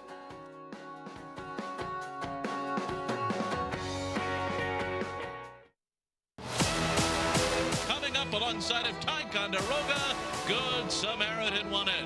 And Good Samaritan has gone on by very easily. Good Samaritan in his dirt debut, and he's gone by them all. Good Samaritan has won the Jim Dandy.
We're back on America's Day at the Races. Good to have you with us. So the Nightcap to come from Oaklawn tomorrow at Aqueduct. We hope you join us on the program. And we have an intriguing feature, 2-year-olds in the Rego Park. A lot of talk about G. Munning, and he kind of lived up to the hype in that debut. No, he looked terrific in his debut. And, I'm not here tomorrow, so I haven't really done any work in this race, but I feel like the horse who ran second to him came back maybe off a private purchase and ran a big figure in his next start. Beaumont's barn, but he was very good, 79 buyer. If he can duplicate this or move head off of it, he's going to be very tough to beat. Yeah, no, John Kimmel very high on him, and he believes he has every right to move forward off this performance here in start number 2. Listen, it's so funny, right, with first-time starters. They can go either way, right? Sometimes they run great first time and they never run back to them, and sometimes they move forward. This horse, he ran terrific. And I believe the second-place finisher was a Carlos Martin first time, and it was privately purchased by Adam Wachtel and others, and went to Beaumont and ran a 83 buyer or something. Break is made. If I have the right horse, I think I do. And you that got to like justifies that. what you see here. I mean, he was engaged with this horse, and then he finds another gear. No, I agree. I mean, he is the horse to beat. But I'll tell you, I thought the race, I mean, I did glance through it. I thought it came up pretty competitive in there, and agility for Jorge Abreu. I think he's a player here. Well, let's take a look at agility and what he did on December the 5th here at Aqueduct. I believe he had a bit of a trip in his debut. It was debut that was a wet track, but he was professional here and really ran well. And I think we saw the horse that had trouble that's closing on the outside, like 5th right now. That horse came back and won for Rob Atras in his next start. Really impressive. Compact horse right here. Yeah. No, this is a pretty strong group. I think there's quite a few in there that have a chance to move forward. But gee, money, the horse to beat. The year of Munnings, right? All those good Munnings out there. Alluding obviously to, well, Kenny McPeak had a Munnings, right? Right. Who just won impressively. Exactly. Smarty Jones. And just came out, by the way, that Jack Christopher, Chad Brown thinks he's going to be up against it now to try and make the Kentucky Derby with him. You know, I honestly have never talked to Chad Brown particularly about this horse. I'm going to say he's a good horse. But I think if you read between the lines, you have to question, and I think everybody questions, and I'm sure Chad Brown's one of them, and I'm sure the connections as well, that he may not be a mile-and-a-quarter horse anyway. So if you feel like the only way to make it the Derby is to rush him along to get there, which is never a good plan, but if you have questions on getting the distance, it seems like a really bad idea. And I think if you're Chad Brown, you think, listen, if everything worked out and I could make the Derby and I won my preps and you look going forward, you want to win the Derby. It's the Derby. But you don't want to do it at the expense of the horse. So they're going to do the right thing by the horse, and maybe missing the Derby will be a blessing in disguise for him. He's talented, but is he talented at a mile and a quarter? And one of very few trainers probably in this game who there's another race he actually wants more than the Derby. He wants the Travers. Yeah. And I'll tell you something else. He's also got a horse. They may not have placed Zandon first in the Remsen, but, you know, Chad said to me after that race, that he did say to me, he said, this could be my Derby horse. He's excited about that horse, and I think for good reason. Interfered with, but Mo Donegal, that victory upheld for Todd Pletcher. It's going to be fun to see those two when they eventually do, hopefully, go at it again in a rematch. But tomorrow it's the Rego Park. G. Munnings, 8-5, morning line favorite for John Kimmel. Say Florida Sandy Stakes, this was earlier today in the rematch between Lobster and My Boy Tate. Lobster, the winner of that Thunder Rumble. My Boy Tate, trouble in tight here and winds up getting DQ'd. Yeah, I mean, I said my piece. I thought it was a bad call, and I don't need to keep going into it. And I think the horse that got placed second was the one who actually caused it more than anything, and it's sort of ridiculous. That's the three. That 3 horse, yeah. I do think that, and this is no reason for a DQ, Eric had no business being where he was. He should have been outside in the clear. He broke in an outside post. He knew they were going to be moving a little bit up front. He shouldn't have gotten inside. He shouldn't have had to try to take that extra edge. And he should have been outside in the clear. So if you want to be critical. But that has nothing to do with the decision. The Stewards took it down. I completely disagree with them, but they're the ones that are allowed to make a decision. But I think it was a bad call. But they obviously completely disagree with me. Wow, even watching that head on again, it's a tough call. I just think if you're going to make DQs, it has to be conclusive. Yeah. Because it's a very big decision to alter the outcome of a race. And if you're not, it's, to me, they're cut and dry. Man, you look at a DQ, and it's just easy to say, that horse should come down. Most of the time when they're DQs, you say, we all sort of agree up here. And there were 3 horses in here involved with varying degrees of why horses were moving in. The 1 was involved early. The 3 came over. There's herding. They're all in tight. And listen, the horse that was out in the clear, that got placed first, Javier Castellano. And he came up here, and he ends up with 2 wins. 1, he got a chance to make up for what ended up being an unlucky trip the time before that, and then Lobster won. So he's cold, but he's happy. A lot of drama earlier on in this card. Let's take a look at the upcoming stakes schedule here at the Big A. So tomorrow, as we just previewed, Rego Park. Then Saturday, January 15th, a couple of stakes on the card. That Franklin Square in the Inner Borough. And then Sunday, January 16th, the Ladies Handicap, worth $100,000. So we hope you join us for all of it over the next couple of weekends. Busanda, Toboggan, Jimmy Winkfield. And then when we get into February, things start getting serious on the road to the Triple Crown. And I'll be interested to see the sprinter for Michelle Nevin. I'm so bad with names. Happy Medium. Happy Medium, the Run Happy. He's going to have to go to stakes, and will Michelle look to you? I mean, you have to be wanting to get to the Carter. It is the most important race. It's one of the 3 Grade 1 sprinting. We run here in New York. He wants to get there. Will he use a General George? I think Michelle could stay here and run a race like the Toboggan with a Tom Fool to get there.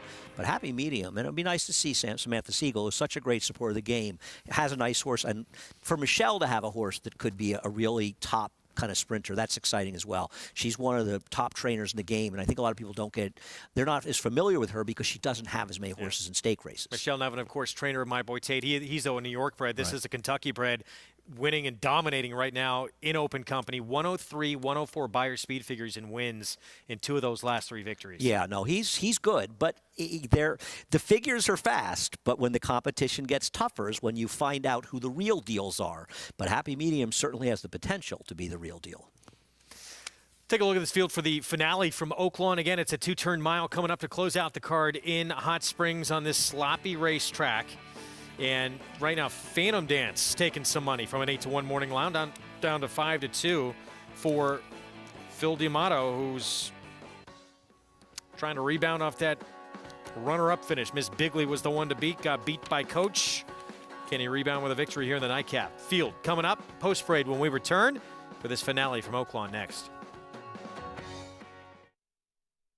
Start spreading the news. If you're looking to win in New York, then breed in New York. To War Dancer, the millionaire son of Warfront, and New York's #1 sire of 3-year-olds. Breed to a proven performer, the #1 second crop sire at the Saratoga meet with multiple winners at Belmont and Aqueduct. Earn double the New York Breeders' Awards and participate in the New York Stallion Series with $2 million in purses. War Dancer, proud to stand in New York. Visit wardancerstud.com.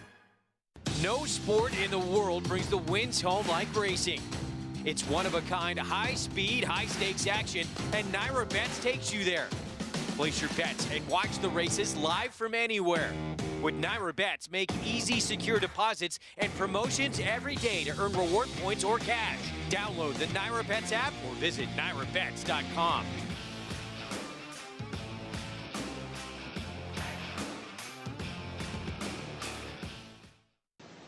And on the morning of the 8th day, God looked down on his planned paradise and said, I need to create the noblest of all creatures. So God made a racehorse.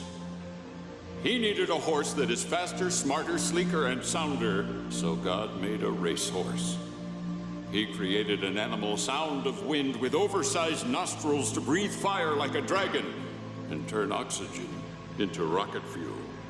He gave it a kind eye so his caretaker could look into his soul. And then on the afternoon of the 8th day, God realized that he needed an animal that was even swifter, smarter, and sounder. An animal that can compete on the world stage and win iconic races like at Royal Ascot. So God created a legend. The legend lives on at Alapa.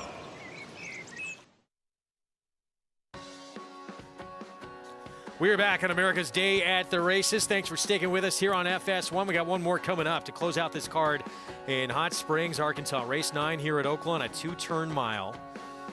$100,000 allowance race for 3-year-olds and up. And we're going to get to our post parade here in just a moment. Sloppy going in case you're just tuning in here. And Phantom Dance, 5-2 favorite. Phil D'Amato coming in from the West Coast, but does have a race over this track here at the meet. He looked like the horse to beat to me on paper. I think he's a very logical horse in here, and he's always a short price, and he delivers. He's won 3 of his last 5 and 2 close losses in his last 2. All right, we'll get to him in a moment. We're going to begin our post parade with pretty tough horse, Run and Raise down on the inside. He does have a win on and off track.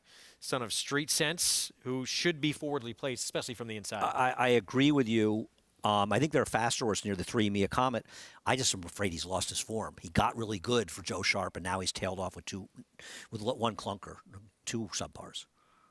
5-1 for Joe Sharp. See him here in a moment as they make that turn for the post parade. Yeah, Mia Comet, you talked about that 3 there, who for a moment he was the favorite for Dwayne Lucas. He is quick, no question. And you had to think Francisco Arrieta, leading rider coming into today at the meet, is going to want to put him on the front end. Yeah, and I mean, the other speeds in that race were the 9 in this race, who finished 6th, and the favorite, who was Ease for Diodoro. Well, John Court Rider change here on Run and Ray as we take a look at 24-1 shot, Sundaddy. We'll have to check it with Jonathan. His horse ran actually well that he liked going synth to dirt. I don't bet these horses, but he's a big price. More speed, as you mentioned. Next door with the 3 for D. Wayne Lucas, second off the claim. Speed, but is he good enough at the end of the day? But he's supposed to be the speed of the speed. You know Wayne, he wants to go. Yeah, no question. And I like Arrieta. That guy can ride.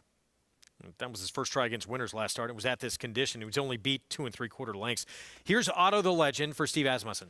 I guess you have the same question with him you do with other horses we talked about earlier. He's a one-figure horse, right? His other races aren't competitive, but his last race was good. Big figure from this horse, Tom Amos, Carrillo. He gets Ricardo Santana Jr. But it was 10 furlongs. They paid around $750,000 for that horse off his debut. It has not panned out. Myopic for Robertino Diodoro. Like the name, he has run a couple of fast races. We'll see. 13-1 on him. 11-1 next door on Sacred Oath. Yeah, stretching out here. This looks like a tough spot, but did run a big number last time. Against, Beverly Park, who would put together 7 consecutive wins. Phantom Dance 5-2, favorite right now. Just seems like a very logical horse. Consistently runs figures, the expected favorite, and not surprisingly is a favorite. And 16-1 on Continental Coins for Brett Calhoun. I mean, this horse was involved in contentious pace last time, and the problem is with another horse who's back in this race, the number 3. Notary, he comes in for D. Wayne Lucas as well, and back-to-back fourth-place finishes. He comes from well out of it. Well, maybe Wayne can use his other horse as a rabbit. They're good complementary horses for Wayne, right? He's got a speed and he's got a closer, and he's got some races that are okay. 4 minutes to post. Here in the 9th, favorite remains the 8 here at 5-2 with more on this field. Let's go back to Gary Stevens. Yeah, guys, let's talk about the Tom Amos entry here. Carrillo, the 5-horse, cutting back in distance. Last race was going 1.25 miles. He's used to longer distances. But if you look clear back at his maiden breaker, first out of his life, that was going a flat mile. Had a sharp work at Fairgrounds prior to coming out here. Now, Tom is based at Fairgrounds Racetrack, about a 6-hour shift from Fairgrounds to Oaklawn Park, so not a big deal there. And I like that he did sharpen this horse up with a sharp half-mile work. So I don't disagree with the cutback. Tom, one of the smartest in the game about placing his horses, and I like this horse in here right now at 8-1, guys. Gary, thanks. We'll find out. Going to shorten up in distance. In fact, this is going to be the shortest this horse has ever run since that debut in which he was a winner first time out. Well, he's 5-1 right now, and I wouldn't be shocked to see him go lower. He ran a good figure last time. It's the first solid race he's run. I will give him that, and I will say that he's improving. He was a bad purchase for a lot of money off of his debut, but people get crazy when they think they might have horses on the Triple Crown trail. This is a horse that was sold in the unfortunate Paul Pompa dispersal, when Paul Pompa, really one of the great owners, certainly in my lifetime in the game, passed away suddenly. And he was sold off a maiden debut here that was just okay. He obviously didn't do well in his first couple starts, and Tom's taken back, and he's moving him along slowly. I just worry that his big race is 1.25 miles. It just seems like those races are a little bit aberrational. On the other hand, you could argue he's getting better with every race from a speed figure standpoint. Let's go to Jonathan for more. Yeah, I'm going to go towards the outside. I'm going to give you a little bit of a price, a little bit of a shorty here. I think the 8 Phantom Dance seems live in here. This horse picked up pieces last time, closing into a quick pace. I think the pace should be fast enough here. You guys were talking a little bit about some of the pace factors in here. D. Wayne's got a few. And look, the races typically materialize with fast paces at Oaklawn. And I'm just being as honest as I can. I think part of that reason is the riders in New York are running in big races all the time for big money, and I think that they feel less inclined to make big mistakes and to take a lot of chances. And I think there's a hungrier riding colony at Oaklawn, and when that happens, you have guys and gals riding a little bit more aggressively. And I think that the pace happens to materialize more here. I feel more comfortable taking closers at a place like Oaklawn than I do elsewhere. So I think the 8 Phantom Dance makes sense. This is a horse that can come from out of it, but is also tactical enough from this outside draw to be able to stay close enough. The biggest question being spending a lot of time in California and synthetic surfaces at Woodbine. Will this horse handle an off track? The other horse that I'll mention, the 9 Continental Coins. This is a horse that's owned by Allied Racing, a bloodstock agent by the name of Josh Stevens, who's bought some really good horses for Allied Racing, Mr. Money, there's a million of them with the money name. You see those silks, the blue silks with that T on the back. This is a horse that looks talented as well. This horse ran well enough last time, seems to kind of be coming into form, had some back numbers that made sense, didn't particularly run well on the turf. But he's another horse drawn towards the outside that I do think could run well in this spot at a pretty nice price at 16-1. I'm a sucker for talented, tactical horses drawn outside on sloppy racetracks. So hopefully one of these days, one of them will win. I'm guessing Jonathan one being a day little modest Jonathan's there, won. yeah. I think there's been a win somewhere, Jonathan. I'm guessing. Yeah, for Phantom Dance. So 5-2 on this horse. First 11 starts of his career, he was on turf. One race on synthetic. And then they put him on dirt, and all of a sudden he reels off 3 consecutive victories, gets beat a neck against the next out winner, and then he's a mile behind the pace and still winds up getting third. He's been very good on dirt. And I think, you bring up a really interesting point on how the game has changed, because the game has become so much more turf-centric that I think you see a lot of horses running on turf that in, 15, 20 years ago, they would have run on dirt. And they wouldn't have gone to turf until they proved they couldn't run on the turf. And I think it's a little bit of a chicken or the egg argument. Sometimes they'll say, well, we can't run dirt races because we don't have any dirt horses. Or is it that we're only running turf races and everybody is making them into turf horses? Yeah. There are certainly horses out there that are running on the turf that deserve a chance. Sometimes trainers are quick to give up. They get a bad trip and they think the horse can't run on the dirt, and they go right to the turf, and they may run okay. Give them another chance in the dirt. And I think we have created dirt horses by offering so many opportunities. And listen, I understand with trainers. They want to get into races. And if you're running in New York 6 out of 9 races a day on the turf, your opportunities are more likely to fall in turf races. But is that happening because of us? Is it partly our fault that there are less turf races? Less dirt horses, excuse me. Now, for Phantom Dance, it's been a revelation getting on this different surface here, and he's been really good. All 3 of his wins here coming on dirt. Can he do it again? He's the 5-2 favorite. The 8, Florent Giroux, will be back aboard as he was last start. I got to think he's going to be a lot more forward than he was in that last start. He was very far back. I know it was a hot pace early. Yeah, they could be moving here, but I think, I really liked what Jonathan just said, by the way, about the riders. I agree with Jonathan about the riders. They are more aggressive at Oaklawn, and I'm not going to argue with this hypothesis, which makes certainly a certain amount of sense. But you are seeing, I think we see it at Churchill Downs, Greg, in those races we cover. We see it at Oaklawn. I'll put it this way: I look at the pace projectors at Timeform US. There are a lot of times I look at the pace projector, and what's going on at Belmont or Aqueduct or Saratoga has nothing to do with what the pace projector says. But at Churchill Downs, Oaklawn, there is a much higher correlation. And I think the riders are just more aggressive, especially with speed types. Why do you think that is? How do you explain that? I don't know. And Jonathan offers an idea. I also think there's an argument because we run so many turf races. And turf racing isn't quite as pace dependent. Mm-hmm. Think about Chad Brown and how he likes his horses to be ridden so often the turf. Now, sometimes he may want a little more speed, or who knows. But I think it's a lot because we run more turf races. I think a lot of these slower paces started with the synthetic racetracks, right? Think about the way those races were run, especially in the beginning. You're so familiar. You were in California. Yeah. You were at Keeneland for those races. You're more familiar with that than I am by a lot. And I think that sort of instilled a riding style, and the turf racing maybe, but it's other racetracks, they're just more aggressive, and the races are run, in my opinion, more true to form. See how this nightcap plays out. There is the 8 patiently waiting there at the bottom of your screen to move in. 5-2 favorite, Phantom Dance, trying to make it 4 wins in 6 starts on dirt since the switch from turf. Vic Stauffer to close out this card here in Hot Springs. Continental Coins. Last to load will be Notary.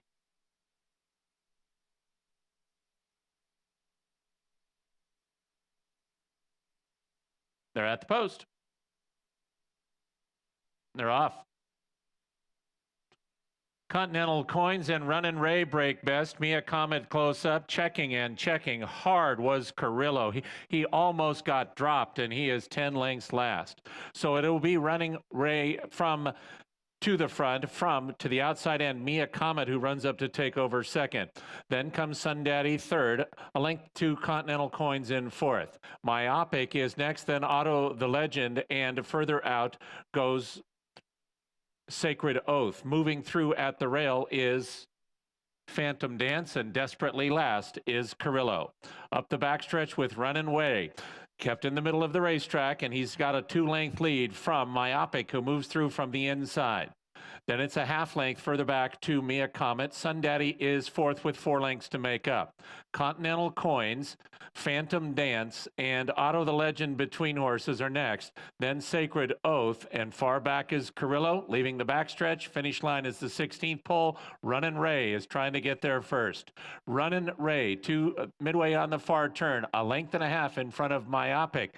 Now Notary is moving up from the middle of the racetrack. And here comes Notary from midfield all the way up into second, and he's on the move. Sacred Oath has moved into 5th. Still Runnin' Ray is the one to catch, and he leads as they head for home. Runnin' Ray with a 3-length lead. Notary is a second. Then to the outside is that, and Continental Coins racing in 3rd, and Myopic at the rail and Sacred Oath, but Runnin' Ray is far in front, and Runnin' Ray wins. And he wins big, won by about 6. Myopic got 2nd, close for 3rd between Phantom Dance and Continental Coins. John Court and Running Ray dominant here to close out this card. Well, let's give him the same credit we gave Ricardo Santana. He sent him to the front. The rider in the 3, in my opinion, was under-aggressive. Now, maybe Wayne didn't want him to be, but that's not the way Wayne rides him. This horse was able to control at a moderate pace, and it made him much, much the best, and he refound his good form. 5th win, 16 career starts for Runnin' Ray, 6-year-old, proving he still has it. 61-year-old John Court wins yet again. That's going to do it for us. Thanks for being with us on this Saturday afternoon. We're back tomorrow on FS2 at 2:30 Eastern Time. Up next on FS1, it's NHRA in 30. It was Lobster via DQ over my boy Tate, who crossed the wire first in the State Florida Sandy, and Coach under an aggressive ride from Ricardo Santana Jr. for trainer Brad Cox taking the Pippin. We'll see you tomorrow at 2:30 Eastern.